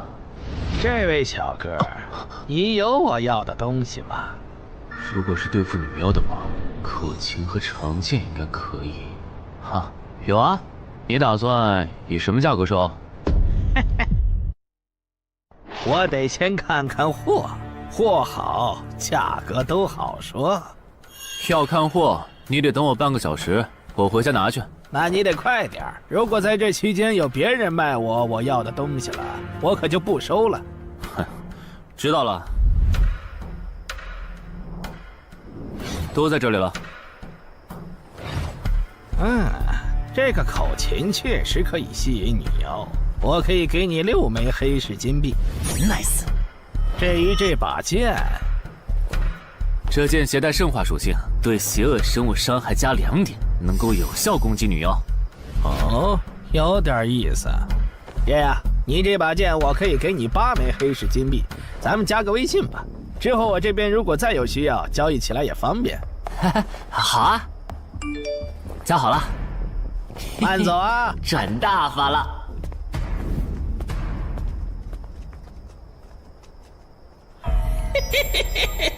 疏于防范了哟，坟场通关新人。唉，都过去1个多小时了，那个叫四海为家的怎么还没来？算了，不等了。各位新老朋友，大家好，我是5级哥布林地穴地下城的入口拥有者搬砖小 C。我左手边这位是协会冒险者林女士。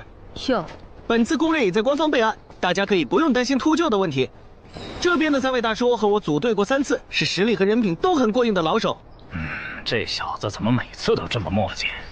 然后是本次行动的金主，目前还是普通人的王老板。大家好，鄙人姓王，是东山地产的经营者。最后是新朋友，爱写作的东山市民，和今天也很闲鱼呢。他们都是3级以上，可以胜任后援工作。大家好。怎么这些人都喜欢在公园集合呀？上次的师傅秃鹫事件后，我都快对公园有心理阴影。大家都互相认识了，接下来请随我前往哥布林地穴的入口所在地吧。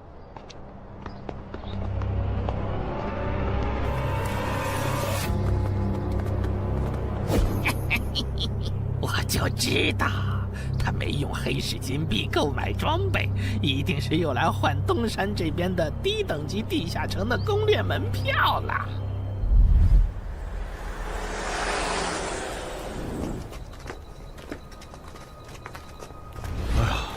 那个，还要走多久啊？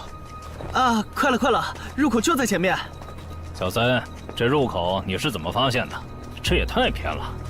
不是我发现的，是本地的一位驴友发现，然后卖给我的。真的假的？这年头还有发现地下城入口以后自己不攻略，反而拿去换钱的傻子？因为哥布林地穴对新手来说太难了，当时发现这个入口的驴友不止1个，但最后完成脱离任务活下来的就只剩下1个人了。人家已经是冒险者了，这地下城在开放期又攻不下来，还不如卖了，换点能用的东西。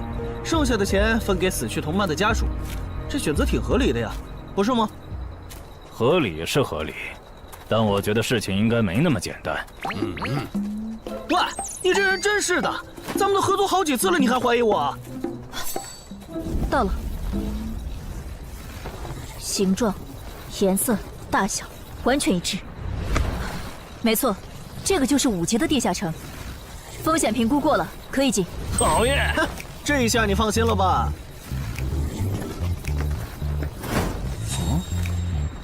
喂，我再跟你们说一遍啊，进了地下城，里面的哥布林归我们管，你们就负责保护王先生，都没意见吧？我这200斤肉就交给2位了。脱离任务呢？通关任务大家都一样，但如果我的脱离任务是狩猎哥布林，那我们会优先满足你的脱离任务，然后再考虑通关。这么容易就能拿到通关奖励，那我更没意见了。我也是。你们脱离任务是什么？杀死2只哥布林。哦，我的也是。看来咱们的任务类型都一样，只是数量上有差异。王老板，你放心，脱离任务是按冒险者等级来的。2到3级冒险者得进入地穴，4到5级冒险者要干掉一些哥布林。你是新手，只要找到哥布林地穴就行，很简单的。原来如此，怪不得我和他的任务不一样。哎，大家听我说，考虑到东山市民和咸鱼小姐的工作是保护王老板，所以等下遇到哥布林，优先让给他们完成脱离任务，没问题吧？没问题。那好，咱们出发。只用交手就行吗？感觉也不难呐。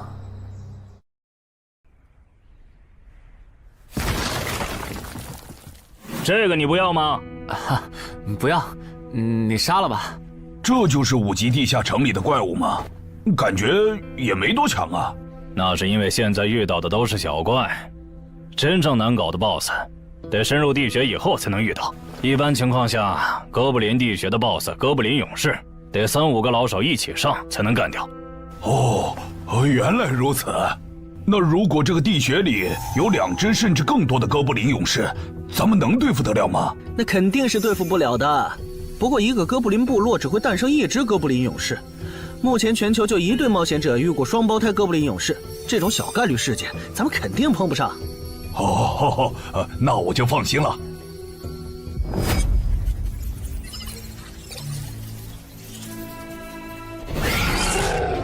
速战速决，别让他们逃回去报信。麻烦了。啊？你指哪方面？从我们踏入地穴到现在，已经遭遇了4波哥布林，很明显，这地下城的小怪数量多得不正常。我们可能中大奖了。搞不明白你们这些富人究竟在想什么。你都这么有钱了，为什么还要成为冒险者？说来惭愧，鄙人成为冒险者主要是为了减肥。减肥？等等，减肥和成为冒险者有什么必然联系吗？这联系可大了。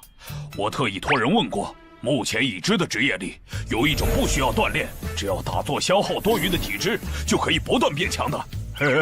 你不觉得这种职业很适合我这种有钱，但是又下不了苦功去锻炼的人吗？花这么多钱竟然只是为了减肥，你们有钱人的世界真难懂。你们在聊什么？嘿嘿，能让我也加入吗？哦呦，连锁子甲都准备了吗？程先生真专业。你之前进地下城的时候也穿的这一套？对啊，如果没有这套防具，我早就死在地下城里了。相反，我倒是很不理解，你们为什么不穿防具？搞定，换班了，下一波哥布林你们处理。行，接下来我们负责打头阵。评分机制，你不知道吗？在地下城内借助的外力越小，完成任务后得到的结算评级就越高。原来还有这种设定吗？我说你的脱离任务咋比我简单？原来是靠全副武装过了地下城。我看你到现在也没有几个有用称号，说白了，你就基础属性等级高些，跟新人比也强不到哪儿去。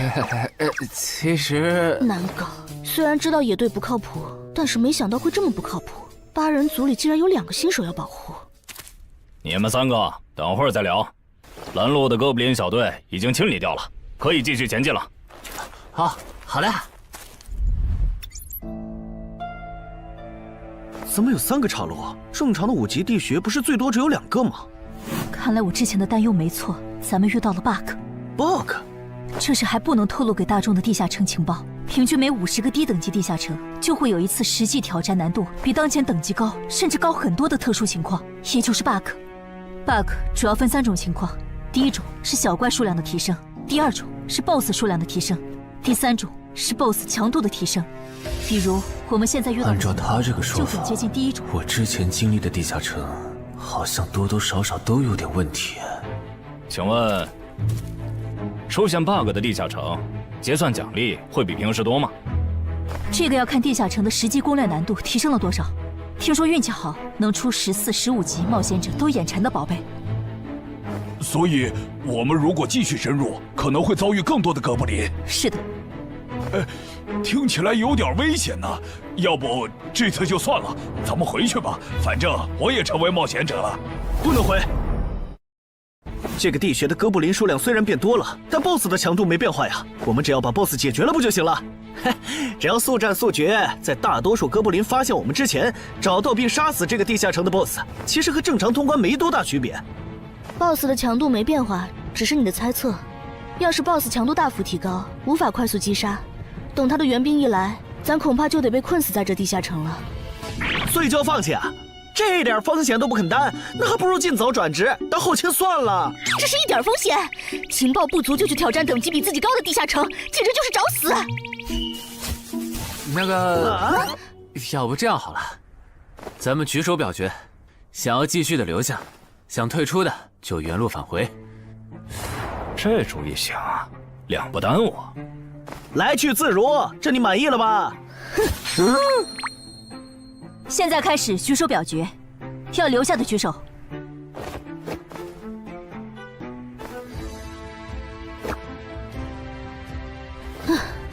所以说野队就是野队，完全没有封空意识。不是，你有毛病吗？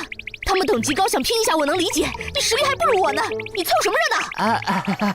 但我还是想试试。既然大家已经做出选择了，那就在这里分道扬镳吧。王老板，你的通关费用我晚一点退给你啊。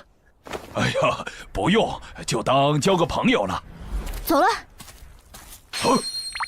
哎呀，你等等我！一定要走左边吗？我觉得右边更好啊。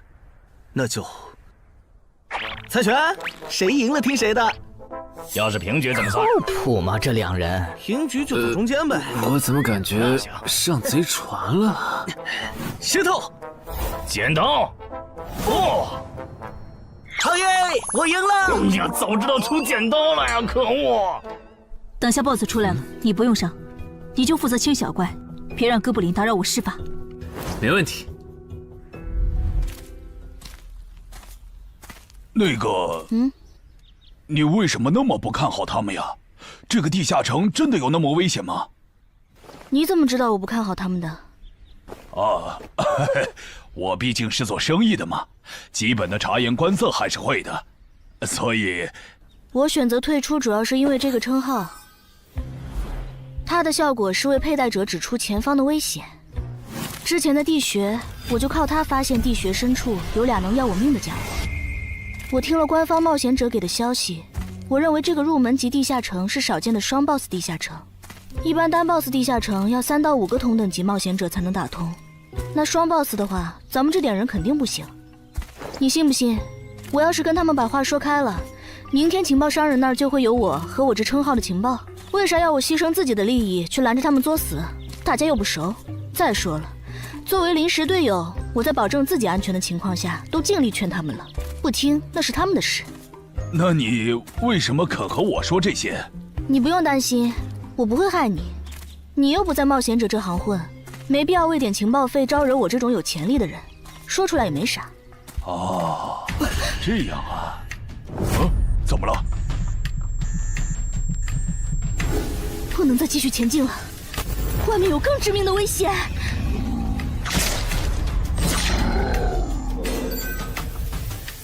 2级速能法术，烈焰爆！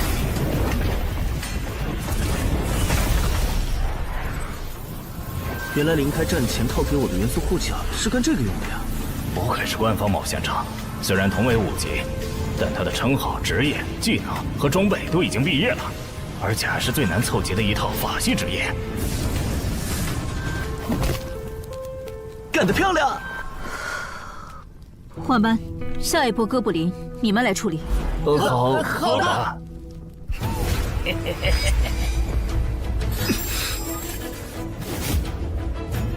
啊！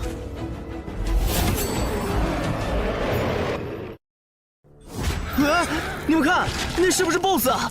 怎么感觉有点不太一样啊？应该不是吧？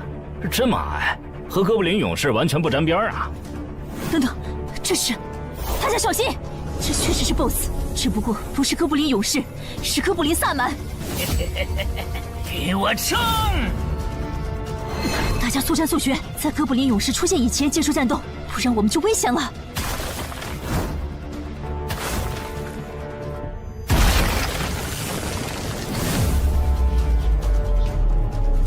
开什么玩笑？哥布林怎么也开始讲战术了？这地下城到底发生了什么？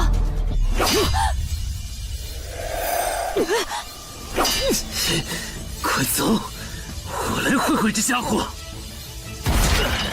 林那边好像遇到麻烦了，你们出个人去帮忙。你在开玩笑吗？这么多哥布林，我们哪抽得出人手？快去帮他们呀！这边我一个人能行。可是，走啊！待在这儿，影响我发挥。我会尽快解决掉哥布林萨满，然后来帮你。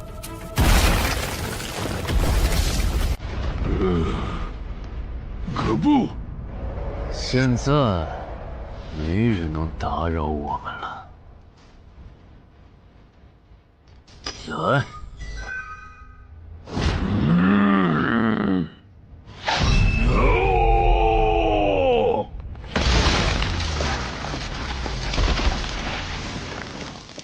这个 BOSS 力量惊人，但太笨拙了。就算不用一步一杀，我应该也能躲过他的大部分攻击。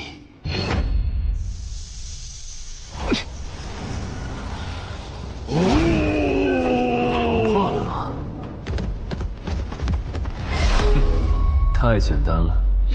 虽然你同化后的速度和力量涨了，可出招那个计划反而更容易躲了。所以，这就是5级地下城 BOSS 的强度吗？说实话，有点扫兴。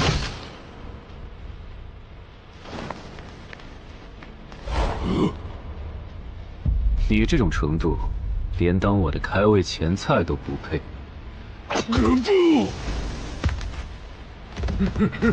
可不！连死战到底的勇气都没有吗？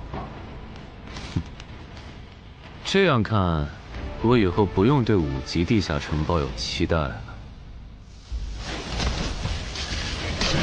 这个地区到底还有多少哥布林啊？再这样下去，我可顶不住了！再用一次那个火焰魔法！你以为我不想吗？这个哥布林萨满一直在用低级法术干扰我施法。等一下，通关任务怎么完成了？我的也是。是东山市民解决掉了哥布林勇士。大家再撑一下，他等下应该会来支援我们。我看不见得，他既然已经完成了通关任务，就没有理由再回来冒险。那咱们也撤吧，反正通关任务已经完成了。不行，如果我们不能一鼓作气杀死哥布林萨满，那撤退的路上我们会被他们耗到死的。您说的对，现在还不能撤，大家顶住！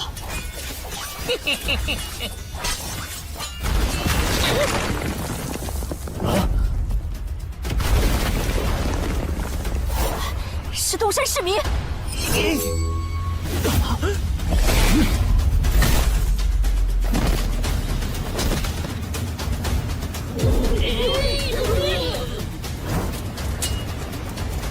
你从哪儿找来的大佬啊？双 BOSS 地下城就被他一个人打穿了？不是我找的。关于我的事情，麻烦大家帮忙保守秘密啊！明白。你这种有潜力的新人，容易被人盯上，等级没升上去前，确实不能太张扬。理解万岁。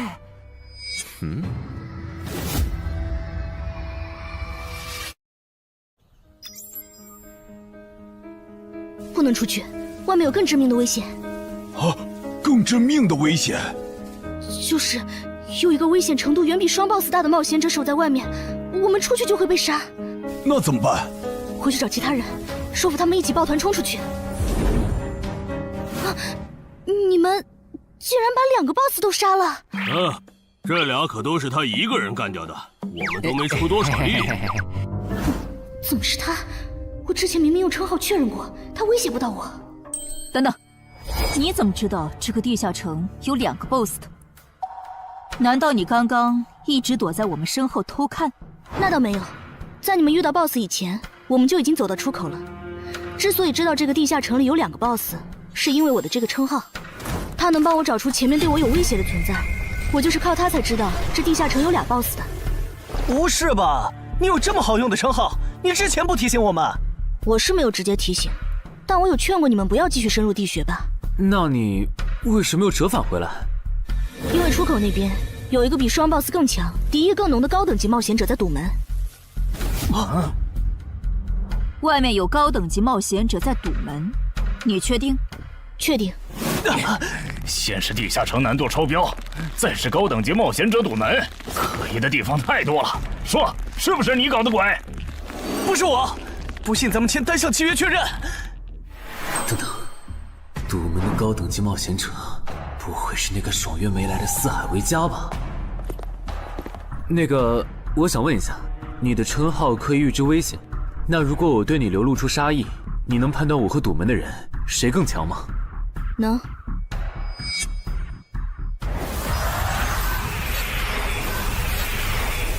现在，我和外面的那个高等级冒险者，谁强？外面的要强一些。明白了。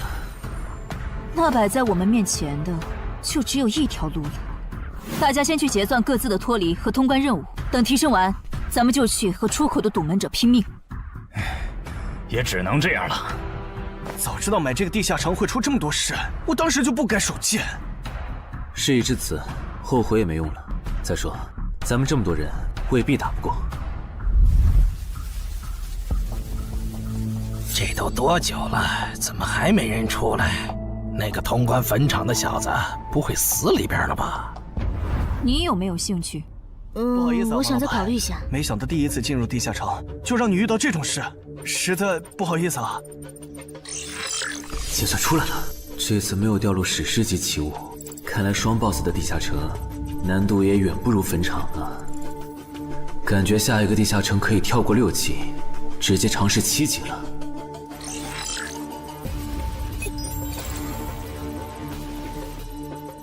不算置此地而后生的话，能在一会的战斗中派上用场的，应该就只有扮猪吃老虎、奇迹生还者与传奇过招、自适应、暗行艺术和守护者。与传奇过招这技能比置死地而后生差点，能让我状态拉满，但要扣4力量、4敏捷、2感知。至于暗行艺术，应该适合扮猪吃老虎搭配，靠扮猪吃老虎走到目标的视野盲区，然后换暗行艺术逐渐接近目标，最后再切到置死地而后生，从而打出完美的偷袭。至于守护者，最合理的应该是依靠与传奇过招的感知+2，提前确定目标的下一步动作。要是目标跑去攻击别人，就切换称号守护者去阻拦他。围绕这2个称号展开的战术，感觉都还可以，但如果硬要选一个，还真不太好选。先瞅瞅新得的职业技能和奇物有啥效果，再决定下一步。这个向死而生不错呀，就凭它能够提升步伐和身体柔韧性这点，搭配一步一杀的技能效果，我以后就可以在闪躲的同时攻击敌方要害了。好技能啊！还有这个假死技能，考虑到在现实世界，冒险者死后是不会产生掉落的。我完全可以利用这个技能装死，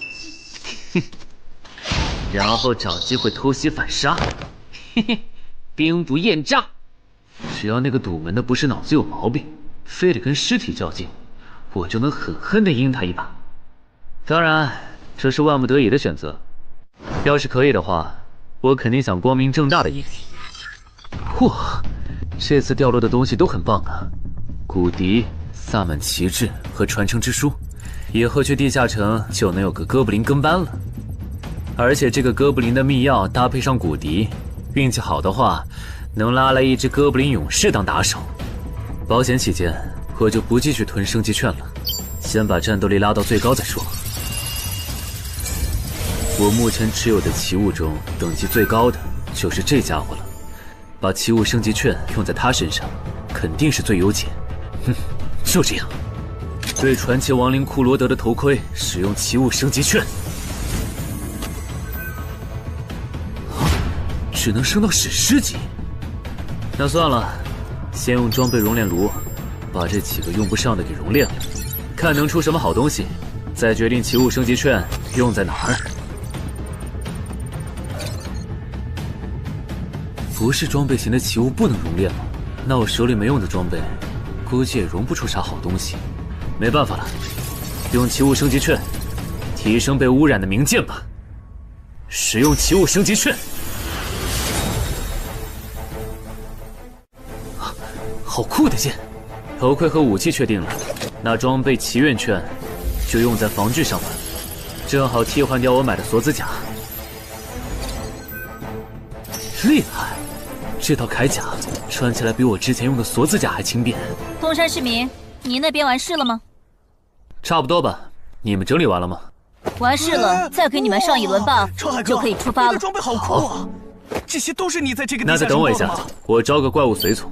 啊！喂，并不是我呀！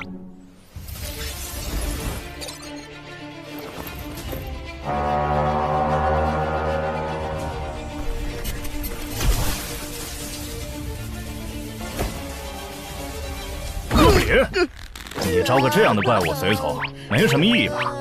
这小东西连半个战力都算不上，不帮倒忙就不错了。别急，我还没完事。接着，喝了它。不。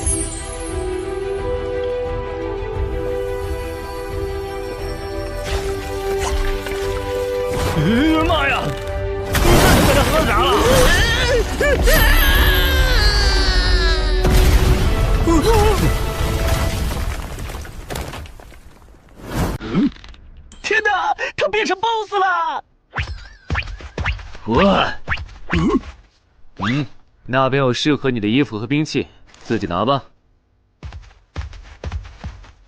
你的随从不会失控吧？毕竟是 BOSS 级别的哥布林。不知道，不过你可以让他用称号看看这只哥布林对我们有没有敌意。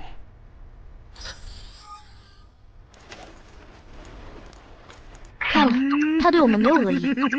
那就好。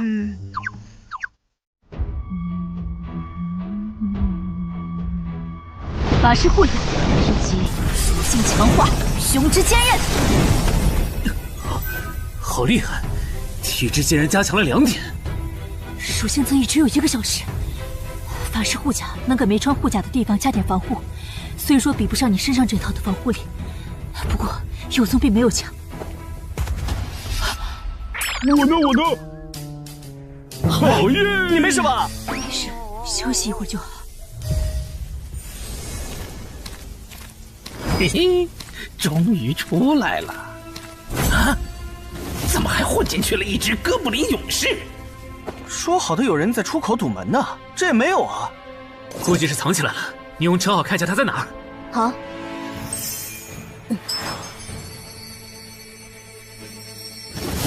找到了，他躲在1点钟方向最粗的那棵树后面。大家小心，他在入口前面放了很多捕兽夹，注意别踩到了。捕兽夹？哪里有捕兽夹？哼，有探查类的称号吗？真是够讨厌的。原来是他，这么一来就全明白了。女妖之森刚通关，他不去那儿的黑市买通关物资，却来东山碰运气，肯定有猫腻。知道我在东山的没几个人，团队领袖跟我签了保密协议，肯定不是他。那个戴眼镜的护士也不太可能，所以是商礼还是徐茂？这个人好像有点眼熟啊！等等，你是高成勇？对方很有名吗？何止有名，他可是明广一带最臭名昭著的通缉犯。别看他只有7级，死在他手上的冒险者，光是已确认的就有上百号人了。他不光是想抢别人的通关掉落，还想刷出针对人类的称号，说不定现在已经刷出过量杀戮人类这个称号了。看来你很了解我吧？是协会的官方冒险者吗？果然，他已经刷出了那个称号。这样吧，我们做个交易，那小子留下，你带其他人走。这条件可以啊，要不咱们……别信他！协会的档案里，高成勇有放过目标然后再猎杀的记录。要是你们真的信了他的瞎话，等他干掉陈海，再用追踪手段把你们一个个找出来，你们连还手的机会都没有。没错，虽然他嘴上说放过我们，但对我们的恶意一直没有降低。他在说谎。连恶意也能侦测吗？这样好了，既然他的目标是我，那就由我和哥布林勇士主攻。你们看时机牵制，大家都是一根绳上的蚂蚱，这种时候就别心存侥幸了。当然，如果你们中有人实在怕死，那就赶紧滚，别拖我后腿。我们会做好辅助工作的。看不出来你人还挺好的，要是我绝对逼着他们一起上。打你，我们俩足够了。哼，我就知道你们这些走大运拿了 S 级评价的新人，就会自命清高，觉得别人都是你们成长的垫脚石。但现实可不是这样的哟。新人在1到5级时很难搞到成体系的称号、职业、技能和装备。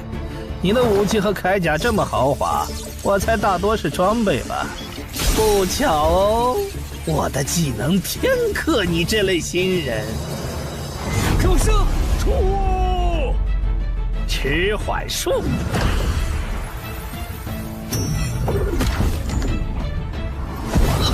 速度变慢了。这一晃，迟缓术可不只是速度变慢而已。遇到使用长镰这种冷门兵器的我，被上了迟缓术的我，也根本接不住你的招。你是这么想的吧？很遗憾，如果你就只有这点东西的话，那很不幸的告诉你，今天你踢到铁板了。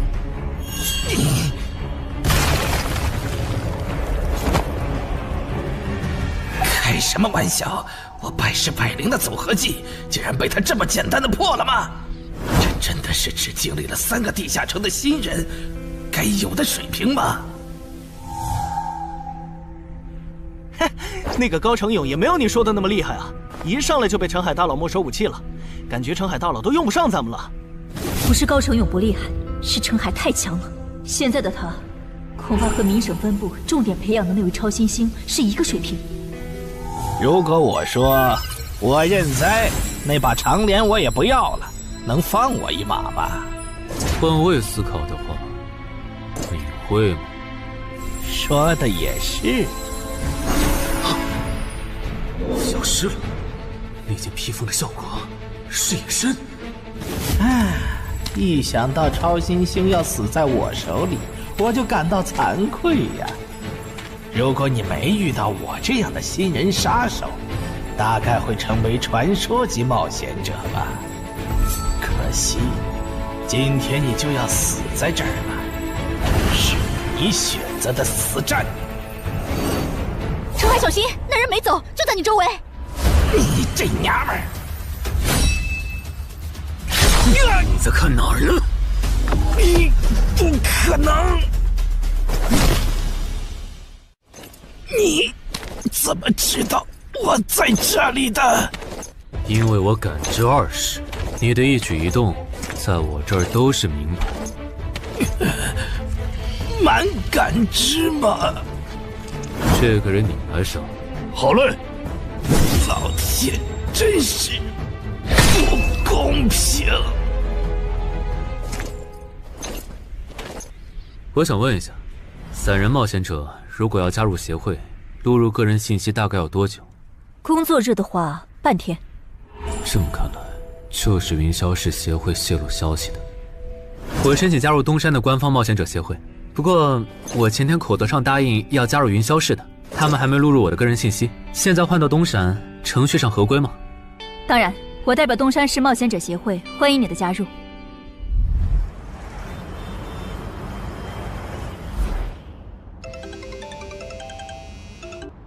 喂，我考虑了一下，还是决定不成为云霄市的官方冒险者了。为什么？你的个人信息明天就能录入进系统了，怎么又变卦了？因为我刚刚除掉了一个 A 级通缉犯，叫高成勇。东山的冒险者协会知道后，邀请我成为本地的官方冒险者。这样嘛，也挺好，成为家乡的官方冒险者，做事会更方便一些。对，我也是这样想的。那我挂了。以后常联系。废物，都是废物！你那边说完了？说完了。哎，你怎么还没走？因为林姐也邀请我加入东山的冒险者协会了，等下要和你一起录入个人信息。这样啊？说实在的，你也被协会邀请加入，我都有点怀疑官方冒险者头衔的含金量了。我不就是在地下城的时候嘴了你几句吗？至于这么阴阳怪气吗？小心眼！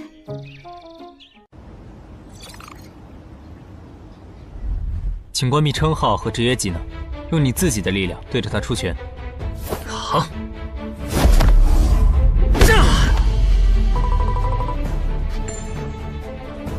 不愧是官方，测技出属性的工具比电声管的强太多了。12点，那我呢？他们测完了吗？测完了，他的力啥玩意儿都是12。17点，只有12吗？这跟他之前的表现差太远了，我以为他至少14甚至15呢。只有12点却能杀掉9级的高成勇，主流的职业称号肯定够大。李德业，等我激活了职业和称号，再测一次，肯定压过你。陈海先生，你的个人信息已经录入了，这是你的证件。这么快？特事特办，你可是以一己之力打穿了双 BOSS 地下城，还单枪匹马完胜高成勇。另外，6到10级官方冒险者每年得通关2次协会指定的同级地下城，不然就得从攻略组调走去情报或资源采集组，把时间花在身体塑造和实战训练上，半年通关一个地下城就行。没问题。还有就是总部时不时会有借调任务，借调时你表现出色就有奖励，奖励能换协会里的称号线索、转职证书和奇物。不过一般只有9级以上的冒险者才会被借调，你暂时不用考虑这些。有一个问题。你说。称号线索是什么？称号线索是总结好的称号获得办法，你回去用证件 UID 登内网，看看协会称号图鉴里有没有你喜欢的。要是手里有没用的奇物或图鉴里没有的称号线索，就卖给协会，换自己想要的东西。了解。对了，你打算什么时候遣散你的随从？不能在这边养吗？我这只哥布林骨笛是随机召唤哥布林啊，送回去的话，下次召来的可能就不是这只了，那我不就亏了一瓶秘药吗？这你不用担心，除非你的哥布林勇士在那边的世界战死，或者你打算随机召唤别的哥布林。原来如此。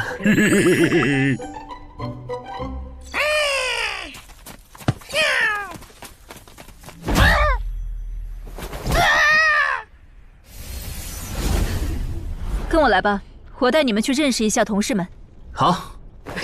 大佬好，我叫梁家坤，是东山这边的冒险者候补，目前的利米分别是。哎，你别每次见到厉害点的冒险者都跟报菜名似的，把自己的利米数值甩出来啊，这样很得罪人的。哎，有什么关系嘛？我的数值总不可能比澄海大佬的还高吧？不，你的就是比他高。你是东山这边的入口管理者？在东山专家级地下城没打通前，干不了入口管理者的活。好，所以入口管理者另有其人是吧？那他没来是因为在攻略东山这边的专家级地下城？那倒没有，他没来是因为在处理昨天突然涌入东山的通缉犯。据说好像是因为东山市出现了坟场的通关者，那些人都是奔着他来的。这样吗？坟场那个老手坟墓啊，哟，那可是出了名的 bug 级地下城，能产出奇物升级券。啊！你们这样看我干什么？我说错话了吗？你还没意识到吗？意识到什么？那个，我就是坟场的通关者。什么？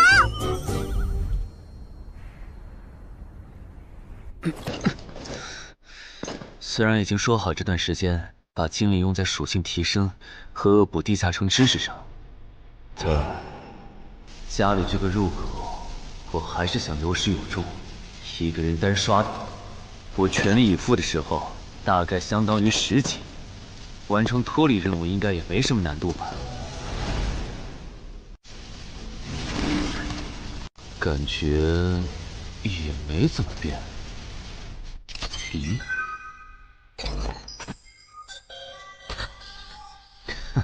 原来冒险者面板还能升级吗？那是不是等11到16级的时候，我的面板还会有变化？怎么感觉升到6级后的限制反而变多了？等升到11级，不会还来一些新的限制吧？就先这样，搞定。账号弄完了，让我看看这次的脱离任务是什么。脱离任务从单选变成2选1了，这对不打算通关的冒险者来说倒是个好消息。不过，豺狼人，原来这片森林除了鱼人以外，还有别的怪物吗？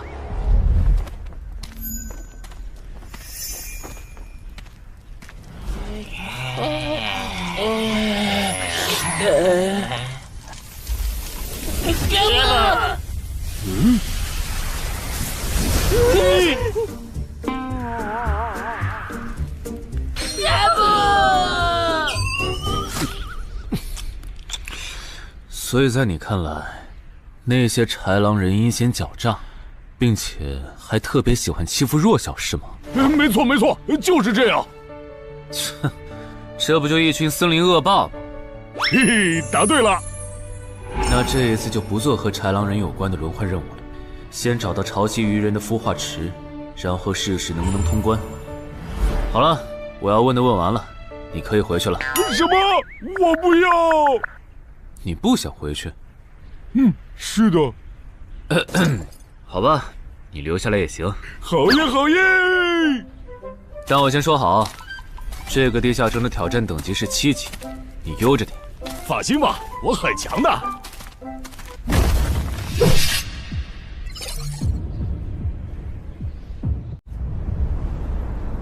结果你还真组了个野队，让人家带你通关。嘿，还是5级的地下城，你这胆子够大的。嘿嘿，其实还好啦，虽然中间出了一些意外，但也因祸得福，认识了2位很有潜力的冒险者。你这就是幸存者偏差。那些散人如果靠谱，我儿己就不会死在地下城里。我知道，所以我是确认有官方冒险者兜底以后，才决定下去的。说起来，前几天的新闻我看了，你儿子的死好像不是意外。怎么可能是意外？我儿子下去之前，我给他准备了2件保命的奇物，可他还是死了。那2个弱鸡入口拥有者却活着，开什么玩笑？可惜那2个杀千刀的没撑到我出手，就栽在别人手上了。不然，我一定要让他们后悔来到这世上。那这人也算间接为你儿子报仇了，咱得报答他呀。他叫什么名字？叫陈海。我这次来东山，就是要当面感谢他。陈海，你认识？我组的临时野队里也有一个姓陈的，可能就是他。什么？科长，都打起精神来！那些豺狼人斥候说不定就藏在附近的灌木丛里，你们这样懒散很危险的。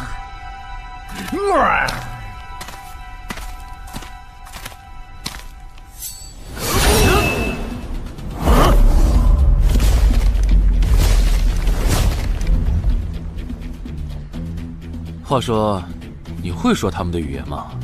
当然，需要我帮忙翻译吗？先不，我有一个能在这种场合上派上用场的奇物，如果它不好用，我再找你。你们的孵化池在哪？告诉我，我可以留你们一。你以为我会出卖我的族群吗？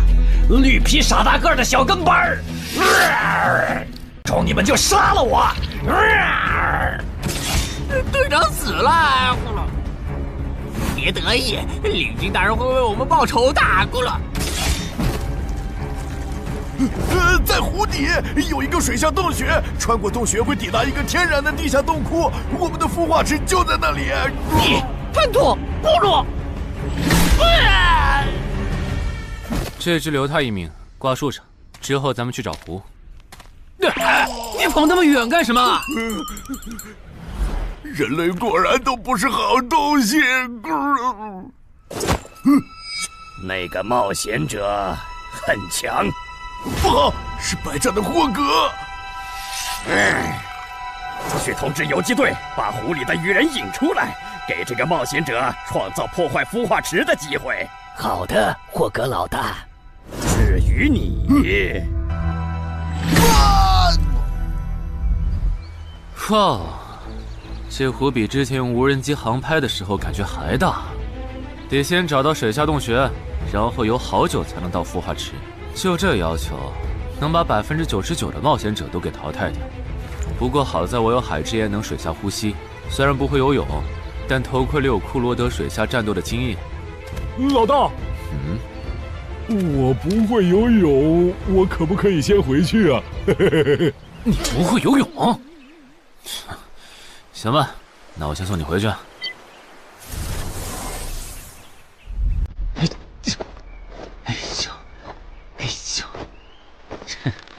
好了，热身完毕，那出发了。果然，依靠海之炎和库罗德的头盔，就算是我这种旱鸭子，在水里畅游，那还不是小菜一碟。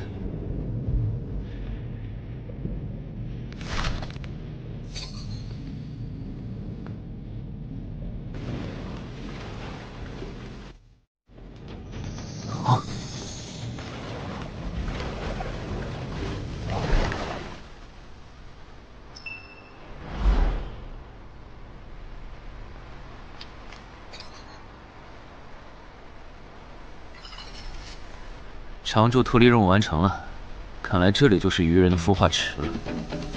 但是，怎么没看到守卫？算了，不管出于什么原因，现在是通关的最好机会，这一点不会错。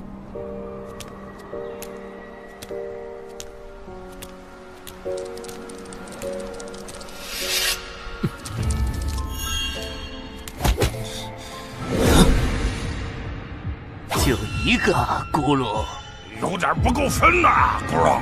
都过去这么久了，竟然还有不知死活的笨蛋想要捣毁孵化池，咕噜。是啊，不过没想到的是，这次来的竟然不是豺狼人，而是人类啊，咕噜。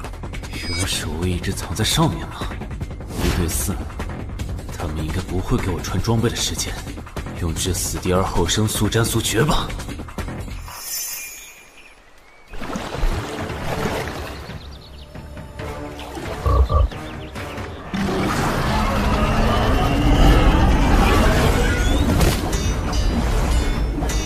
人类闯入孵化池，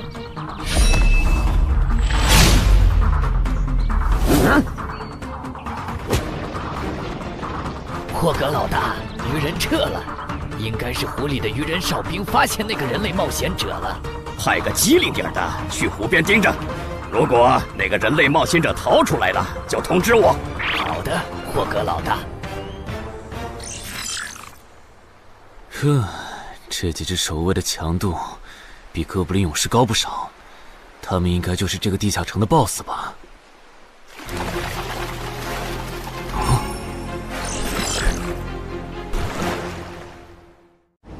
6到10级这个阶段的地下城 BOSS， 通常可以划分为团队增益型和个体高战型2类。前者实力一般，但可以为同种族个体提升综合实力。独狼面对这种类型的 BOSS， 几乎很难靠一己之力过关。每次上我的课，你不是翘课就是打哈欠，怎么？我的课有那么无聊吗？但你今天讲的内容之前不是讲过吗？你要是说点11级以后的常识，我说不定会认真听。你以为我喜欢讲这些？还不是因为你们这些莽夫 ！CJ 的超新星不自大，不单人去调高等级地下城，就不会被 BOSS 弄死。公司也不会把我临时叫过来跟你们突击补课了。什么？顺治死了？是啊，你这几天没上论坛吗？大家都吵翻天了，说他的死浪费了 CJ 对他的投资。哼，这我还真不知道，到底怎么回事？你快和我说说。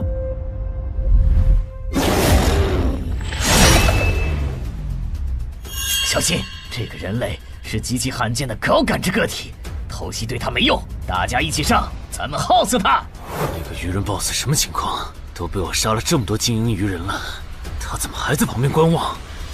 难道这些实力比哥布林勇士还强的鱼人，在他眼里都是小喽啰吗？这个人类的实力和霍格好像差不多，好在他是一个人来的，可以用数量耗死他。这样的杀戮速度，等精英怪把他体力耗得差不多了，剩下的精英种恐怕也没多少了。到那时，霍格如果察觉到我方兵力空虚的话，恐怕……算了，还是冒一点险吧。终于感到心疼，要亲自出马了吗？奇迹生还者，等这个很久了。领军大人小心，这个人类冒险者和霍格一样强。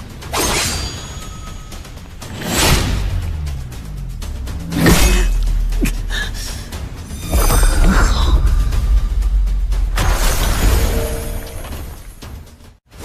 领军大人，别管我，他伤得更重，还不擅长水下作战。就算没我帮忙，你们也能轻松杀掉他。把脑袋给我带回来。是，领军大人。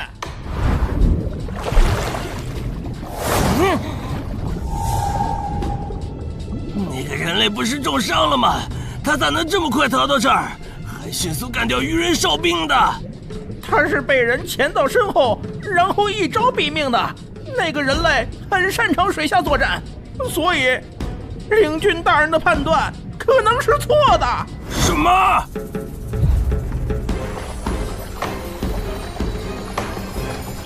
死，总算活着逃出来了。多亏了这个奇迹生还者呀，不然我就得交代在这儿了。果然和我预想的一样，那个鱼人 BOSS 沉不住气，要是他再稳点，我就会被耗死了。怪不得团长说，独狼到了更高级的地下城会越来越吃力。一挑多肯定没胜算呢，看来我还是得找些厉害的队友了。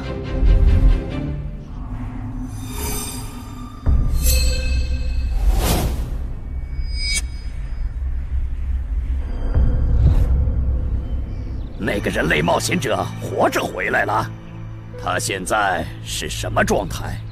我不敢靠得太近，怕被发现，但可以确定他伤得很重。嘿嘿，重伤的冒险者嘛。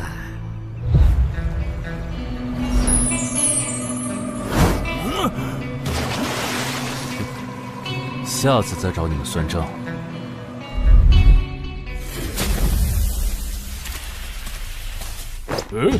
已经结束了。失败了，孵化池里的鱼人太多了，我一个人杀不完。我刚才翻了下你们的传承之书，如果你的战斗累积到一定场次，会升阶为更高等级的百战哥布林。以后你就用这把剑斩杀和你实力差不多的地下城怪物。等你成为了百战哥布林，这剑对你没啥用的时候再还给我。那您用什么？哼，我用这个。啊，对了，你以后得练一下游泳了。后面我还要再打一次这个地下城，到时你得出力。好吧。这一定是豺狼人干的。激活技能，与死亡共舞。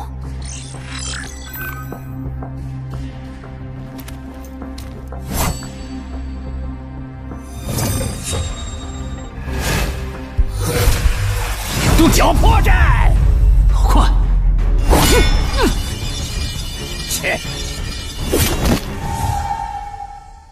豺狼人！还好，为了以防万一，把感知拉到20，不然刚才这只豺狼人就得手了。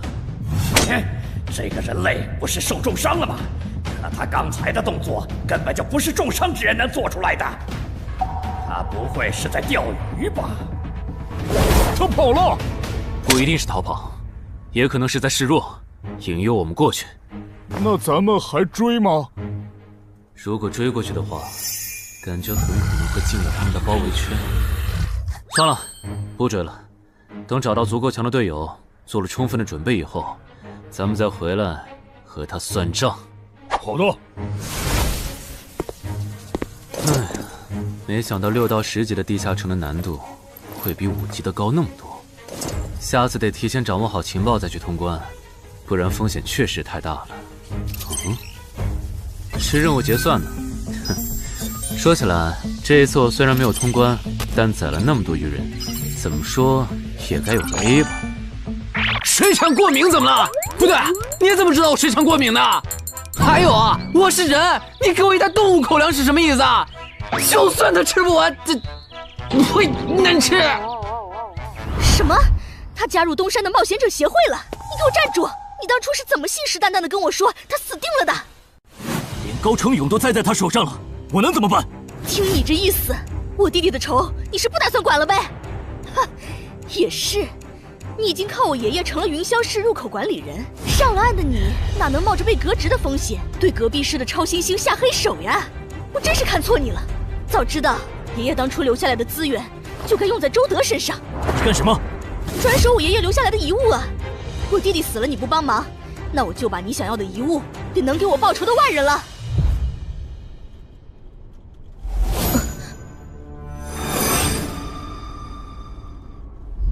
361、362、363。安然，黑市上出现了个你可能会感兴趣的悬赏。内容。有人用传说级冒险者的遗物作为奖品，悬赏东山市某位超新星的命。徐茂又惹到谁了？不是徐茂，但这个人咱们都认识。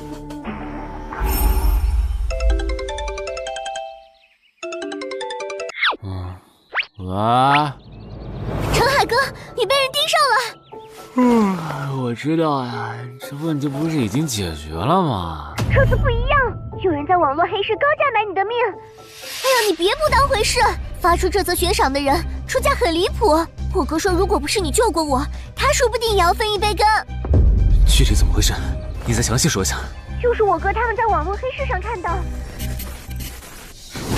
还真有你的悬赏。能查出来是谁发的吗？不用查，就从这则悬赏的报酬反推，发出者大概率是已故的传说级冒险者周建明的直系亲属。你怎么和他们结上仇的？他们为了你把遗物都掏出来了。不知道，我都没听过这个人。行吧，那我现在联系老大，让他说服对面撤掉这则悬赏。如果是误会的话，看能不能让老大组个局帮你澄清一下。好的，那拜托了。对了，这几天你就待在协会吧。传说级冒险者的遗物一定会吸引很多人铤而走险。被人捷足先登了？不对，这里似乎没发生战斗。看来那个叫程海的，当时应该在攻略自己家里的地下城。真不知道他是幸运还是不幸。虽然因为家里的地下城躲过了第一波袭击，但被堵在地下城里的话，他连逃都没地方逃。除了我和目标以外，这个地下城还有4个人，不知道是敌是友。你卑鄙！哪有你们人类有病？我不就派了一个斥候守在出口吗？至于让你们杀过来吗？搞得我现在受伤不说，手底下的兵也被消耗的差不多了。如果昨天那个冒险者又回来了，不行，留得青山在，不愁没柴烧。这点不能待了，得赶紧走。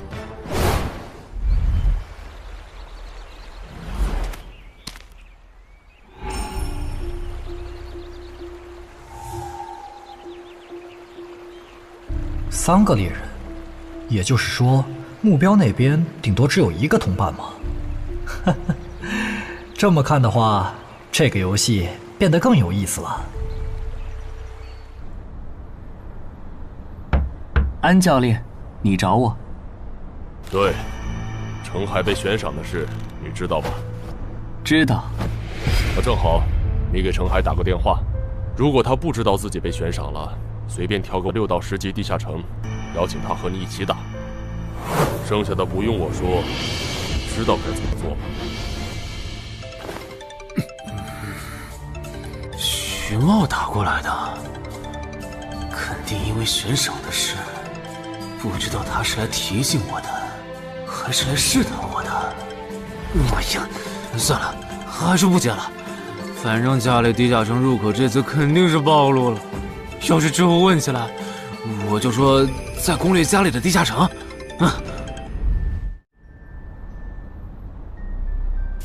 咱们来晚了，那个叫程海的，应该是被前面的人逼进这个地下城里了。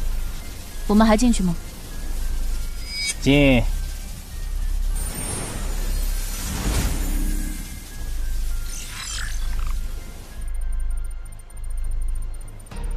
又进来2个人。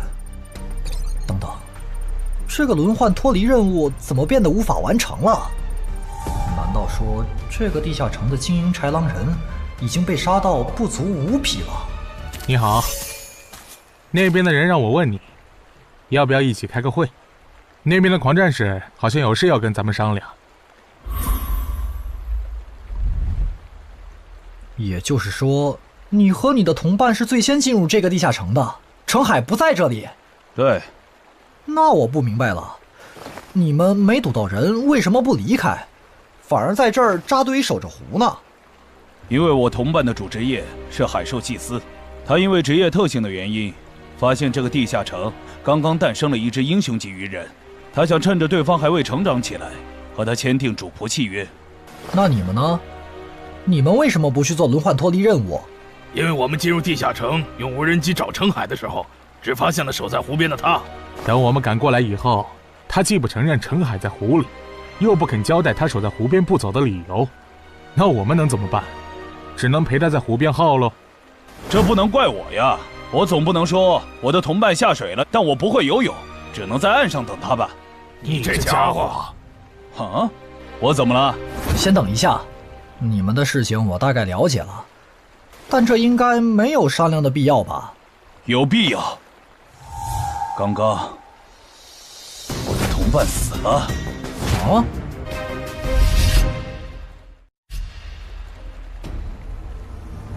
力量涌上来了。这样的食物外面有很多吗？除了偶尔出现的人类冒险者，附近的森林里还有一批豺狼人。很好，把他们带过来。现在恐怕不行，因为昨天和今天的冒险者已经把我们的兵力削弱到无法和豺狼人抗衡了。那需要多久？50个日升和日落。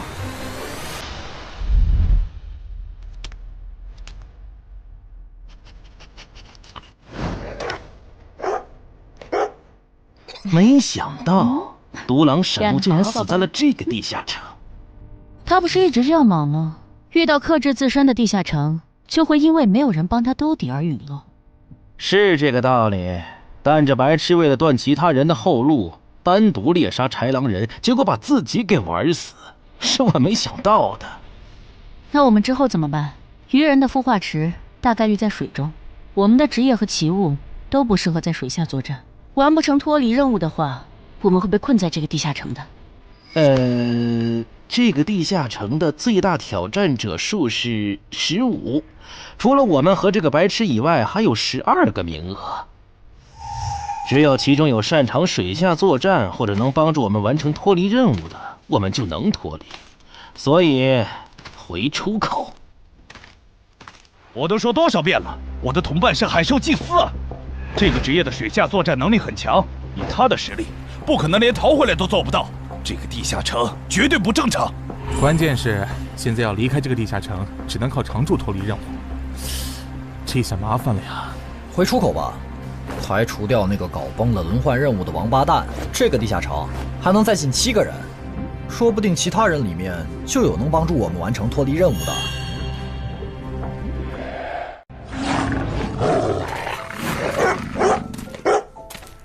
刺杀者王二，他不是去月省了吗？怎么会出现在这里？你们得手了？没，目标可能根本就没进来，咱们被耍了。可以啊，海哥，我还是第一次听说有6级冒险者的悬赏金能和史诗级奇物挂钩的。这又不是什么值得骄傲的事，而且不管从哪个角度看，官方冒险者被公开悬赏这件事都太奇怪了吧？你这么一说倒确实是，虽然冒险者适用的法律和普通人不太一样，但官方冒险者被公开悬赏这种事，我也是第一次见。因为悬赏的发起人很特殊，他是已故传说级冒险者周建明的孙女，而周建明就死在天门入口翻船事件中。好痛啊！上吧！所以，战死在天门的周建明的后人才会继承遗物，拥有诸多特权。对，又因为周建明的孙子死在了坟场，而你又救出了2个本不可能活着的一般市民，堵死了他弟弟的生路，所以周建明的孙女才会迁怒于你，想要你死的。照你这说法，我们的矛盾岂不是化解不开了？那倒不至于，老大已经约了民省负责人，也就是周建明的旧友，还有发布者，一起谈这件事情了。快的话，下午就能谈出个结果了。我们没来晚吧？没，刚刚好。那就好。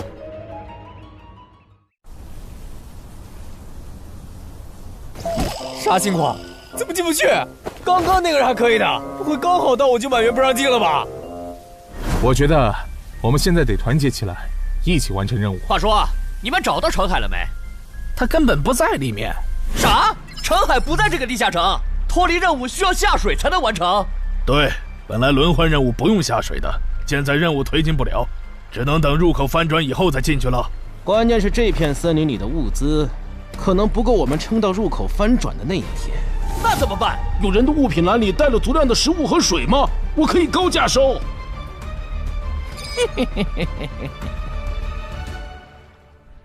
本来也没抱多少希望，不过没想到连刺杀者王二那样的高手都被困在这个地下城里。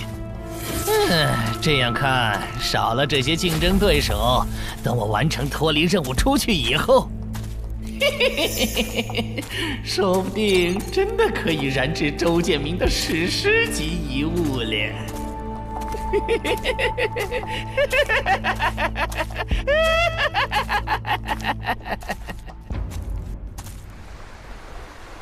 什么？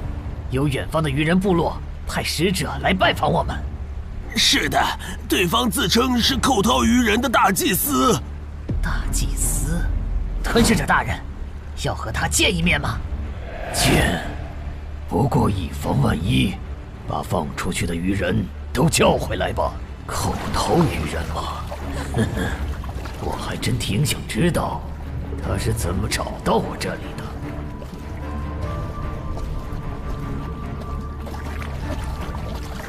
领军大人答应见你了，跟我来吧。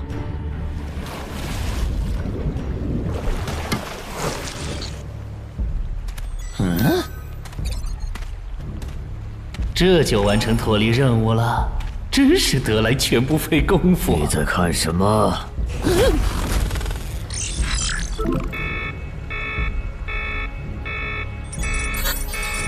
英雄级单位，7级地下城怎么会有英雄级单位？你在发什么呆？吞噬者大人问你话呢。别慌，他们看不到我的任务面板，只要找个理由搪塞过去。理由，有了。本祭司拜访过很多鱼人部落，但像你们这样能把孵化池放在地表生物完全无法到达的部落，我还是第一次见，一时有些惊讶。这样啊，那不怪你，毕竟不是哪一只鱼人都能找到这样的风水宝地。嘿嘿，不对，他有问题。天赋不会说谎，打他出现在我视野里的那一刻开始，我的天赋就一直在提醒我，吃掉他，我还能再升一级。我的天赋是不会对同种族的鱼人同胞生效的，他根本就不是鱼人。如果不是那个叫程海的圣母心泛滥，我弟弟才是最有可能完成脱离的人。官方冒险者应急预案操作手册第4条，被卷入生存类地下城翻转拉人事件，需优先帮助弱势群体完成脱离任务。程海的操作完全合规，不是他的问题。但他那个时候还不是官方冒险者。周畅，你先别说话，我就问一个问题。您说，如果一切顺利，你觉得程海能成长到哪个程度？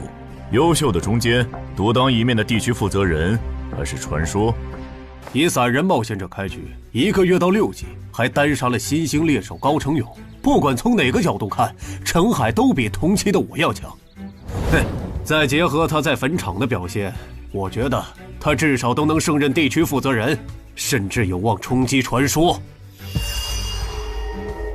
好，那这事儿就这么算了。我这边稍后会督促华东委托集市的负责人下掉那则悬赏。黄伯伯，差不多得了。我之前看在建明哥的面子上，一直纵容你和你弟弟，但再怎么照顾也是有限度的。我们这一边的传说种子，可不能因为你的一己私怨而夭折。